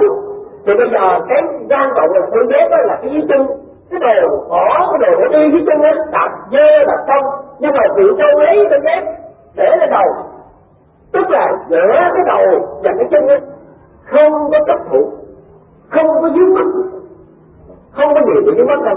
Cho nên khi mà nắm con mèo lên rồi hỏi phân tích lý giải thì Châu nói rằng không có vấn đề lý giải trong cái chuyện đó. Tức là trong cuộc đời bình thường, trong cái dòng sống bình thường này, làm sao một cái người thiền thể nhập thiền là không bị dao động và không bị khổ đau. Tức là không có nói là con mèo, mà cũng không nói là sống, mà không nói là chết, nhưng mà biểu thị thế nào để cho người ta thấy rằng mình vượt qua hiểu được vấn đề đó. Cho nên Triệu Châu là lấy để đầu tiên. Từ lúc đó mới tưởng là nếu ông mèo ông cứu được con mèo, có nghĩa là Triệu Châu vượt qua vấn đề giải thích, vượt ra vấn đề lý giải. Thì xin thưa các vị là vấn đề đạo của chúng ta nó cũng giống như vậy. Tức là từ cái chỗ cái nào mà bắt đầu nó là tất cả, bắt đầu từ đây tất cả được xuất phát. Đó, được xuất phát tức là được những cái gì mà mình đã có trong hiện sống này bắt đầu đi lên. Và xuất phát á, thì như chúng tôi trình bày là mình đối tượng. Tuy nhiên đối tượng này rất là cần thiết. Nếu mình không có nền tảng của xuất phát này, hay gọi là mình không có tình yêu thì mình cũng không có chân lý. Và mình không có tình yêu, mình cũng có từ bi, và không có tình yêu cũng không có giải thoát. Cho nên trong cái bài thơ mà nói rằng là khi mà tất cả nhìn thấy người phải là nghĩ là người ta phải làm một bài thơ rồi. Tức là có nói một câu rằng là nghĩ rằng là trúng tế là dân người cho nàng, còn hơn trúng tế bằng linh. Tức là nếu mà mình thể nhận nắm được vấn đề xuất phát của chúng, rồi từ đó mình chỉ là sử dụng xuất phát để làm thương qua cho mình đó, nó sẽ là đối tượng như mình định vậy thôi. Không có nói thì mình cũng không trúng tế. Ở đây cái vai trò thì chúng ta thấy là cái chỗ mà kinh nghiệm á là bắt đầu tất cả cái tìm bắt đầu đi tìm cái đầu tiên, từ bỏ Kỳ Lan, từ bỏ cuộc sống, từ bỏ thương gia dạng mỹ, tức là từ bỏ ngã và ngã sở hữu, đi tìm tới dòng thông, đi tìm tới dòng thông xưa. Và chính nơi cái dòng thông xưa là bắt đầu tất cả lập lại cuộc đời của mình. Và trong cái giai đoạn mà tất cả đi lại cái dòng thông xưa này, trong một cái giai đoạn đó mệt mỏi đói bụng là những gì nghệ thuật sống của mình. Nghệ thuật nghĩa là nghệ thuật sống là sống là phải biết nhịn đói, biết tư duy và biết chờ đợi này. Bây giờ tất cả phải bỏ quên rồi. Nếu như khi mình đi vào đời thì cái nghệ thuật sống của một người tu sĩ là phải có vấn đề nữa là thể dục tri túc, rồi phải có vấn đề cái giới thiền định, và phải có vấn đề kiên nhẫn và đợi chờ. Nhưng mà cái này mình vào đời một thời gian rồi đó thì nó là cuộc sống nó làm cho mình mất đi cái thể dục tri túc đó. Tức là từ một cái chùa yếu đuối mình làm một cái chùa để mình vững mạnh, tiền bạc, rồi nó là có tài chánh, có sức hấp dẫn. Như vậy là bắt đầu mình đang bị vấn đề thể dục tri túc nó bị nguy hiểm. Đó. Rồi thêm nữa rồi mình không còn thời gian để tìm lại cái sâu lắng của mình. Đó. Và vấn đề thứ ba nữa, mình không còn kiên nhẫn chờ đợi nữa. Đó. Những cái gì mình muốn được mình cũng được cho có. Đó. Có được là được trong tay, tức là được danh vọng rồi đó thì phải được lợi dưỡng, và từ được danh vọng lợi dưỡng này đó thì phải được thụ hưởng. Thì cái kinh thơ nó bị là cái kinh nghiệm đó là kinh nghiệm bản thân của chúng tôi. Rồi chưa lúc mà bắt đầu khởi công là nó khá là cực khổ lắm. Cho nên hôm nay nó lỡ là tam đề bát nạn nghĩa là tu ly khổ. Hồi đó chúng mình còn tu ly mặc dù mình cũng là tướng rồi nhưng mà làm rất là cực. Tới 1-2 giờ đêm cũng còn kéo khách ầm ầm vậy. Rồi một buổi sáng nó uống rượu hồ tới cả 100 bao xi măng. Toàn bộ không có uống mồ hôi mà đầy đổ là uống cái này đó. Thì mình nghĩ rằng mình hy sinh như vậy là quá nhiều lần. Rồi bây giờ là bắt đầu mình được thành cái là sĩ quan, hết thành lính rồi, sướng hơn một chút. Đi đâu thì có người lo, ăn thì có người nấu. Thậm chí là ở chùa thì bác thì có đệ tử cái gì đó, quần áo nó giặt. Thì mình nghĩ là như vậy là mình cũng vừa, bởi vì ít ra mình cũng có cái gì thụ hưởng rồi. Từ đó mình quay vào vấn đề kiểm chờ đợi và kiên nhẫn mình sai lầm. Đó, sai lầm chỗ đó. Sai lầm chỗ đó nó sẽ đưa mình vào cái chỗ mà thụ hưởng như vậy đó, và tiêu cực như vậy đó, bắt đầu mình bị thoái hóa về trí tuệ. Thoái hóa trí tuệ, mình không thể thấy được.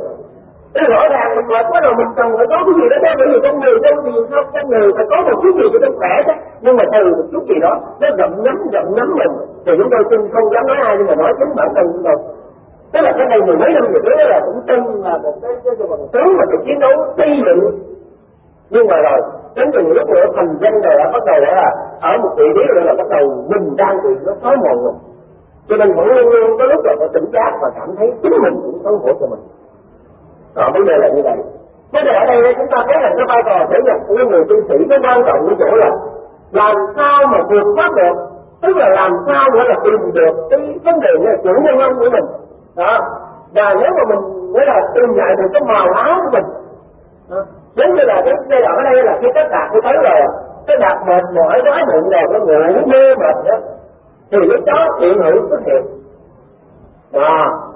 Thiện hữu xuất hiện, tức là thiện hữu cái vai trò thiện hữu xuất hiện, chúng ta thấy là cái vai trò xuất hiện khi mà thiện hữu ngồi trên cái tất cả ngủ và thiện hữu không nhìn ra tất cả.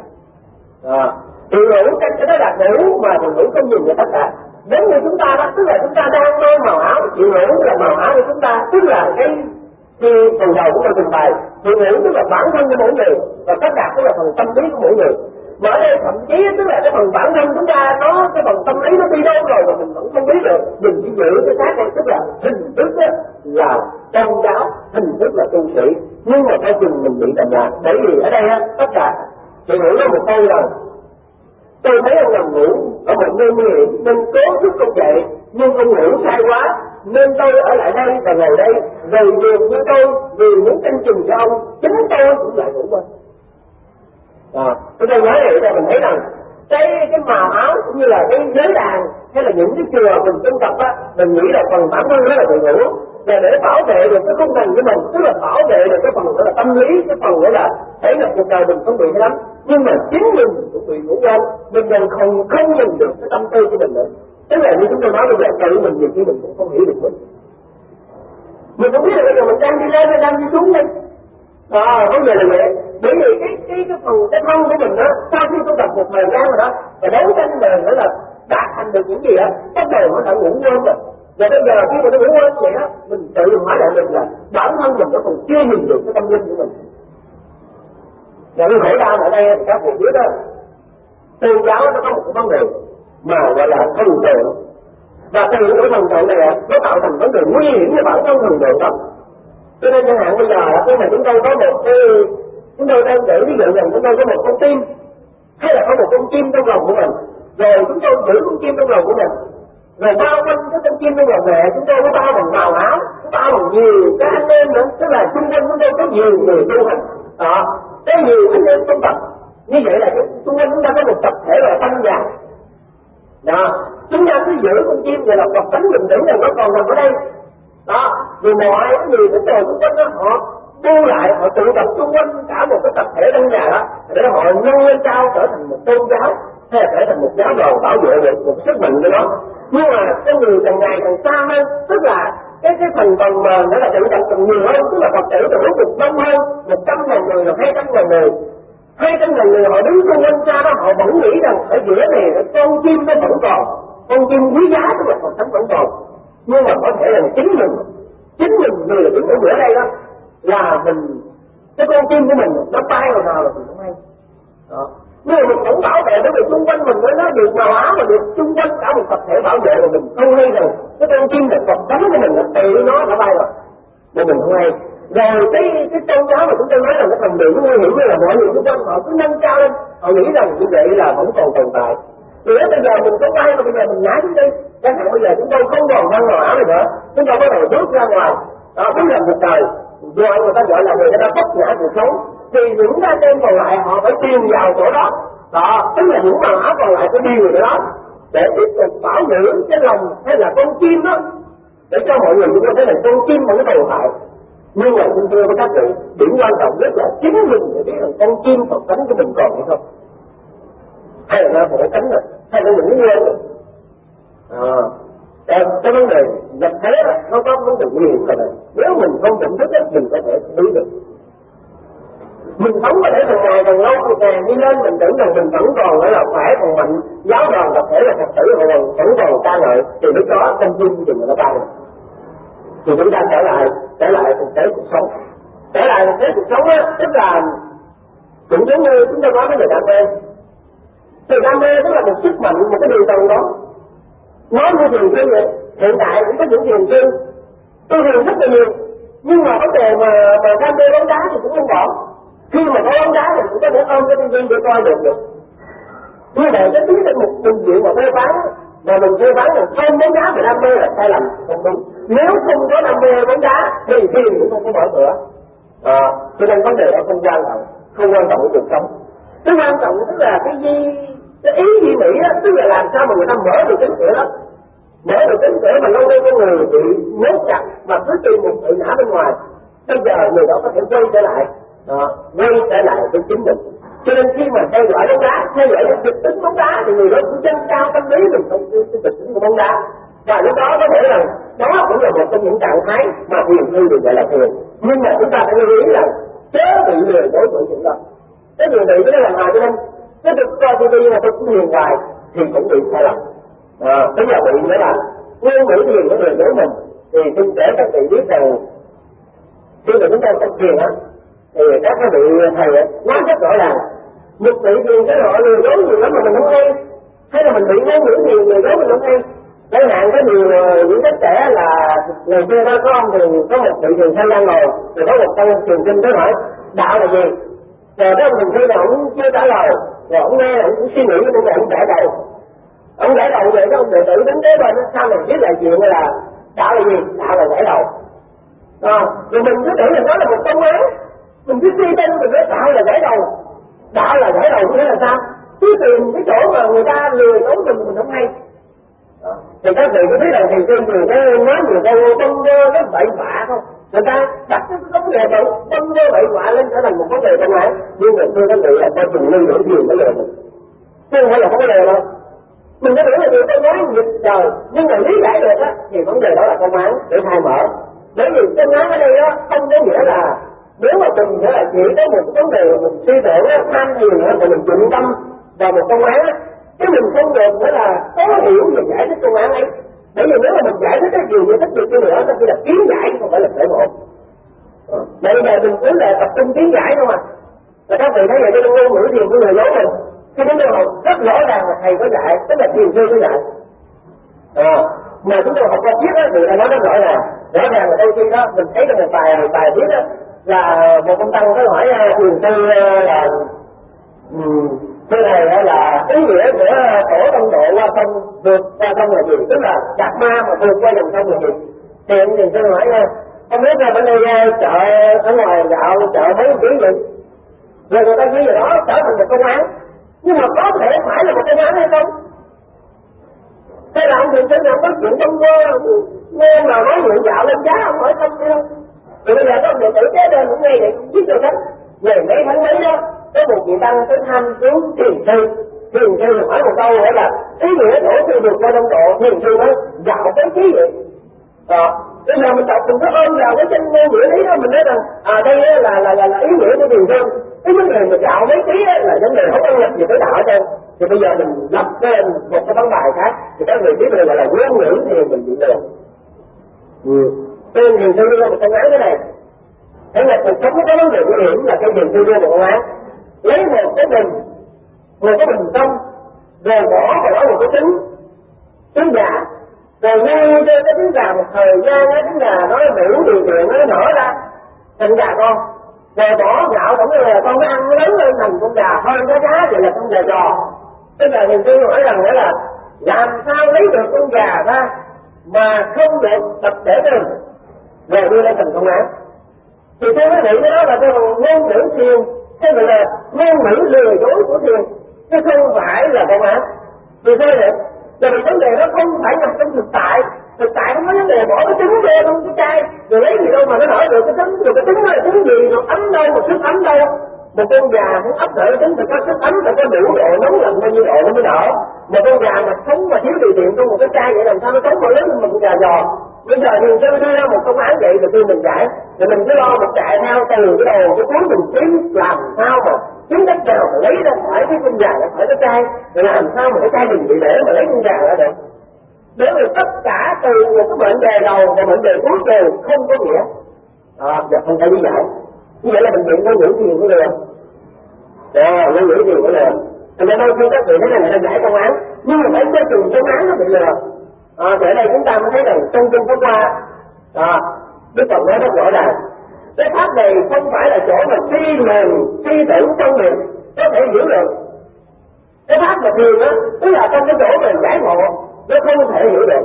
Thì cái vấn đề thể nhập cuộc sống ở đây là tự thân mình thể nhập cuộc sống á, không thể dùng cái ngôn ngữ biện chứng mà理giải. Thế là cái kinh Như Giác nói, lấy cái tâm mà suy tưởng mà đo lường cảnh giới giác ngộ của Như Lai, cũng như bên lửa năm đốn và đốt núi tư duy. Cái điều đó là chẳng bao giờ có được. Thì chúng ta cũng thấy vậy. Bây giờ ở đây trong một cuộc sống nào đó mà các vị thấy rằng từ cái chỗ mà chúng ta thể nhập thiền, thể nhập cuộc đời tức là thể nhập thiền rồi, giống như chúng tôi trình bày khi nãy không được ở trong cái trạng thái tiêu cực. Nếu tiêu cực thì bị là già đúng. Đúng rồi. Nhưng mà nếu coi thiền được không? Lần trước trong một cuộn băng mà chúng ta có giảng nó kể một câu chuyện thiền cũng giống vậy. Có một nhiều tư thi sĩ khi mà muốn vào ngủ một cái nhà người phụ nữ đầu tiên như lễ rồi á, thì người phụ nữ là từ chối. Cái đầu tiên là người phụ nữ ở một mình rồi, cho nên nó là không có chấp nhận thầy Văn Đen được. Bởi vì Văn Đen nó thấy là chuyện gì làm sao mà tôi giải quyết được. Thế bây giờ ông Bùi Sơn là một thi sĩ rồi ông mới làm bài thơ ông dễ luôn. Mà muốn nói với ông nói rằng là trước kia mà ông chưa làm thiền sư, ông chưa làm gì đó thì cái nàng này nên sợ. Bởi vì sợ cuộc đời, sợ cái nam điểm cuộc đời, sợ cái bất chấp cuộc đời. Nhưng mà ông đã một cái điều thế rồi, không biết bao nhiêu đêm mà thương phụ nói rồi, cuộc đời đấy ông chỉ là tình trang, chỉ là một giấc mộng, một pháo hương vô thôi, đâu có nhiều phải sợ vậy. Thì mình thấy rằng tôi nói cũng rất hay, rất là suy luận, coi thường cuộc sống. Nhưng mà bây giờ người phụ nữ này á, khi mà coi được cái bài thơ rồi, lấy viết ra cái sao, rút ra cái bài trả lời này, trả lời cũng đúng câu thơ, cho tôi trả lời một cái là thiền sư ngã nữa, sắp đèn đi luôn, không có nát chuyện ở nữa. Và trả lời nói rằng là nếu mà Phật trước kia đó mà thầy còn ở đời á là dĩ nhiên là không cho vô rồi. Nhưng mà ngày nay thầy đã trở thành là thiền sư và sư phụ nói là thầy vẫn chớ coi thường cuộc sống mà thầy coi là mơ trong mơ. Bởi vì mình đang bị mơ trong mơ. Tức là trong cuộc sống mình đang coi thường á, mình đang bị mộng trong đó mà mình tưởng là thật. Nếu mà mình làm chủ là mình làm chủ được tâm mình làm chủ được các cái vấn đề gọi là đòi hỏi của bản thân mình. Đó, mình gọi là đòi hỏi bản thân của tất pháp mình, nhưng mà mình đang chừng mình đang bị đi trong mộng. Mình tưởng mình trở thành một thiền sư thoát ly cuộc sống được, nhưng mà đúng lúc đó mình đã bị các cái pháp nó dung tập, giống như chúng tôi nói là chữa từng của cánh dài.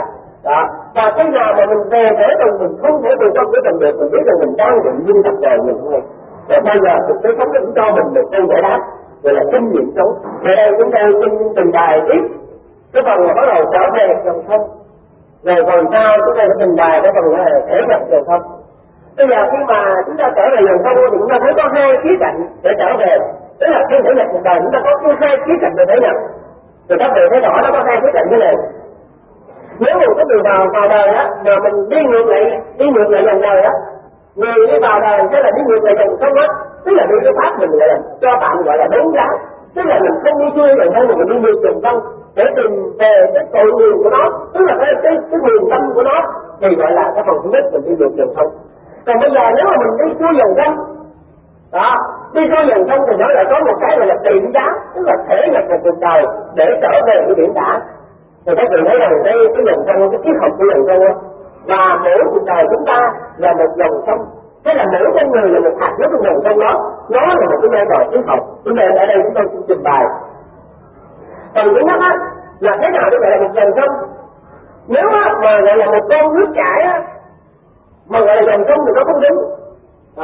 Mà các vị thấy rằng cái vấn đề quan trọng ở đây là hai cái bờ sông, hai bờ sông để nói là ý nghĩa dòng sông.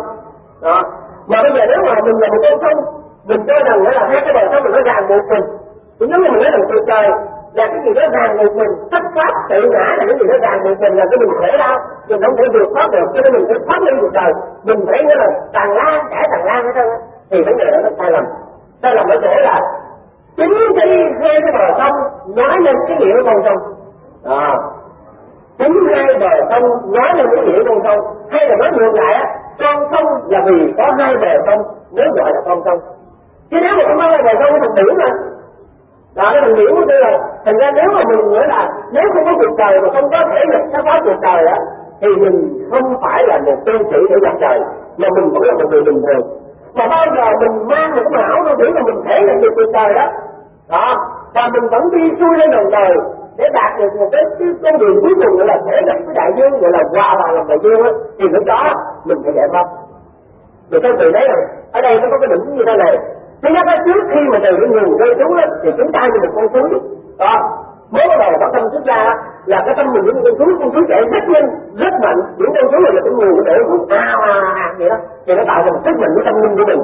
Nhưng mà đầu khi mà bắt đầu là vào trong cái đạo là mình vào trong chùa ở thời gian rồi, giống như mình ở là 10 năm rồi, thời gian như giống như chúng tôi nói là lên sĩ quan rồi, thì cái là nó khựng lại. Nó khựng lại không có nghĩa là nó đã đúng, nhưng mà nó khựng lại. Chúng ta phải làm sao nó hòa nhập trở thành bước qua cái đoạn dòng sông, tức là từ một con suối nhỏ vào dòng sông á thì dòng sông chảy chậm lại, chậm lại, nhưng mà mang ý nghĩa của sự chậm lại đó. Trong đây nó chứa cả cái sự lên xuống cuộc đời, sự thâm trầm và kinh nghiệm cuộc sống, để từ đó bắt đầu mình ra biển cả. Thì khi mà mình đã đi từ cái chỗ một con dòng sông chậm này, nhưng mà cái dòng sông nó luôn luôn nói là cái dòng sông này nó luôn luôn chạy theo cái gì, phản ánh dòng sông là mây, là gió, là nắng của cuộc đời.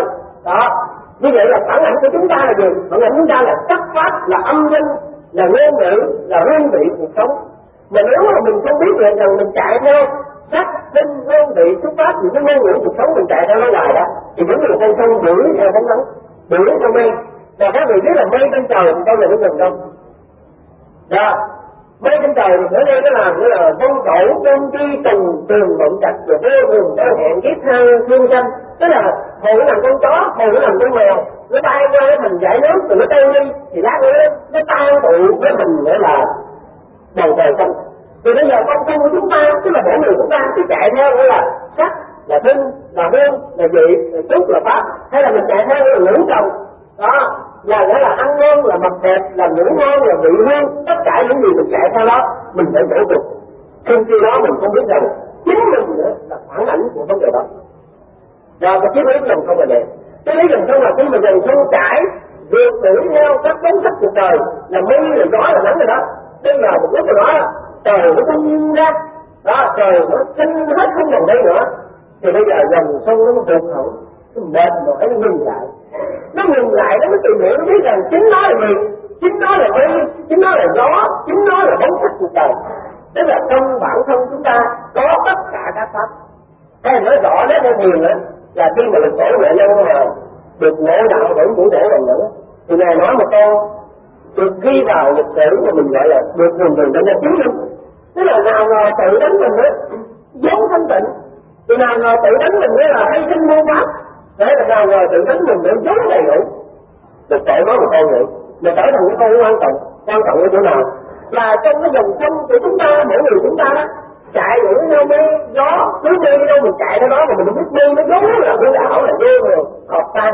Rồi bây giờ một lúc mà nó mê nó tan hết rồi, mình phải trực ngộ lại là trong chính mình có đầy đủ tất cả các pháp. Đó, lúc đó là chúng ta dừng lại để nghe tiếng nói của dòng sông.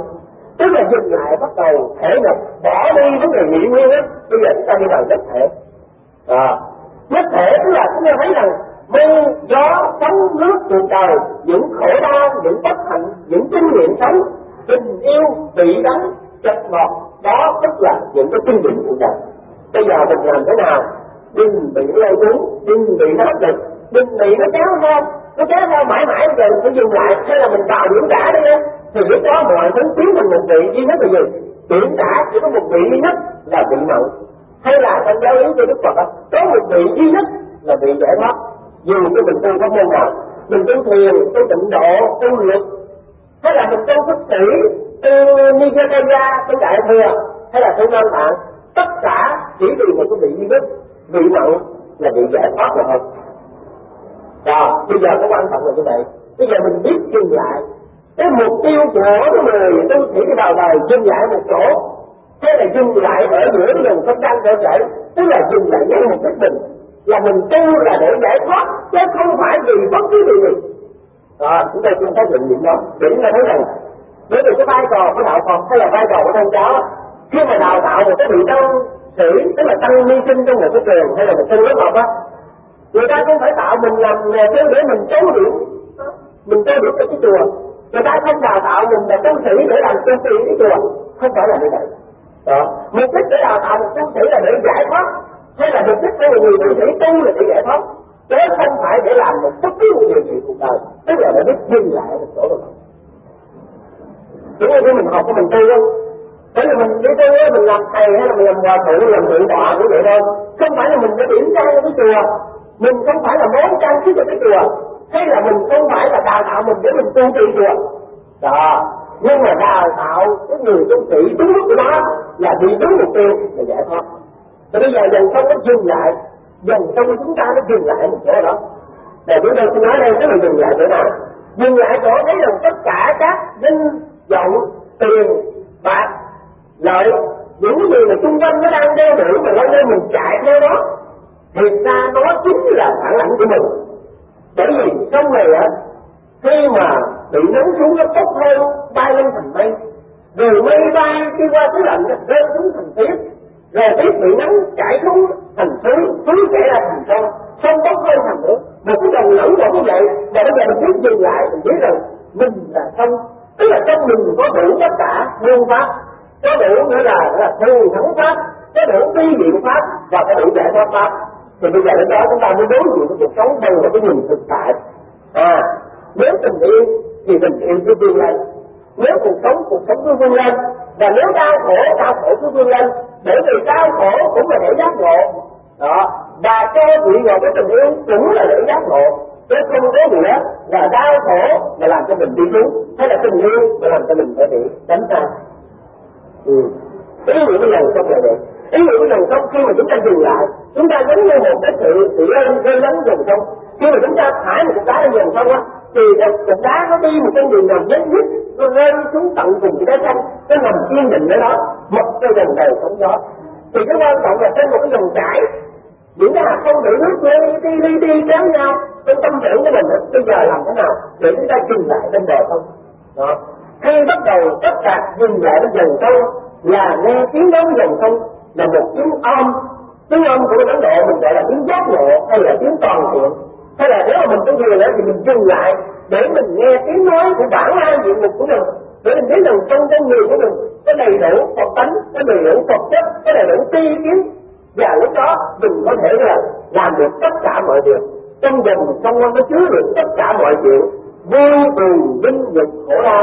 Nhưng mà nó lược giải được một vấn đề là khi trải qua ba vấn đề đó, nó tôn lên tất cả đi về để trả, để nó hòa vào một cái đại thể, tức là thể lực tự tánh hoàn toàn trong sạch. Các vị mới thấy rằng tại sao là mình có thể đi theo dòng sông, hay là tại sao mình là dòng sông, rồi tại sao lúc nào mình dừng lại đến dòng sông, rồi tại sao lúc nào mình về đến dòng sông để mình làm người lái đò. Thì chúng ta phải trình bày ở giai đoạn thứ tư của chúng. Khi đã dừng lại được cái dòng sông, khi mà đã xác nhận được chính mình là dòng sông, và dòng những cái gì xung quanh mình xuất phát từ trời, nó không phải là đối tượng, không phải là nhị nguyên, và mình thể là xuất phát, không bị xuất phát lôi cuốn, không bị tiêu cực trong xuất phát, và cũng không coi thường xuất phát. Lúc đó cái người tu sĩ trở nhập đó tìm được một vấn đề quan trọng và nghe lại tiếng nói của chính là mình, hay còn có thể định nghĩa rằng người đó có thể phản ra tự trị thấy được chân tánh của mình, và lúc đó con đường giác ngộ đang hé mở của chúng ta. Thì đó là cái phần chúng ta trình bày phần thứ ba của phần câu chuyện dòng sông, và mong rằng cái ý nghĩa mà phần thể nhập đó chúng ta trình bày tức là giúp cho các vị có một cái kiến thức về mặt tự định cũng như về mặt để là nhận định về những cái vai trò triết học. Nó rất là có lợi, nó rất có lợi khi đưa ra một phương án, và từ phương án đó mình tìm cái chiều sâu của nó, và ngay chiều sâu này mình tìm được cái đỉnh cao của nó. Chẳng hạn như là chúng ta đưa hai từ triết học, tức là thứ nhất đó là sợ hãi là làm cho người ta luôn luôn khổ đau, hay là chờ đợi làm cho sợ hãi. Nhưng mà nếu không có gì chờ đợi đó thì càng đáng sợ hãi hơn. Đó là vấn đề triết học. Cái là vấn đề thứ hai là đam mê. Mình chỉ cho rằng tu mà còn đam mê vậy là không được. Cái người nói tu mà còn phải đam mê về đam mê chuyện kia. Nhưng mà nếu mà mình chấm dứt chuyện đam mê trong phần triết học là sai lầm. Bởi vì đam mê là nên cải chính mình, nhưng mà không có đam mê thì mình đánh mất tất cả cuộc sống. Cái vấn đề quan trọng của người tu là tìm được cái nghĩa cuộc sống, chứ không phải đánh mất cuộc sống. Cho nên đam mê cũng giúp một phần trình độ kiến thức kinh nghiệm của mình. Cho nên cũng như hai chữ tình yêu, các vị cũng đừng sợ hãi nó quá, nhưng mà cũng đừng sai lầm đâu. Nếu mà các vị sử dụng đúng á, nó sẽ thành một con dao rất có giá trị, nhưng mà sai lầm tự nó cắt lấy mình và tự mình sẽ đâu. Chúng ta cùng tóm lại và kết thúc cái phần trình bày ở đây hôm nay. Và cầu mong rằng cái phần sau thì chúng ta sẽ đi lên một bước nữa, tức là vượt lên dòng sông để trở thành người lái đò, trở thành một người lái đò. Thì xin thỉnh chư Tăng Ni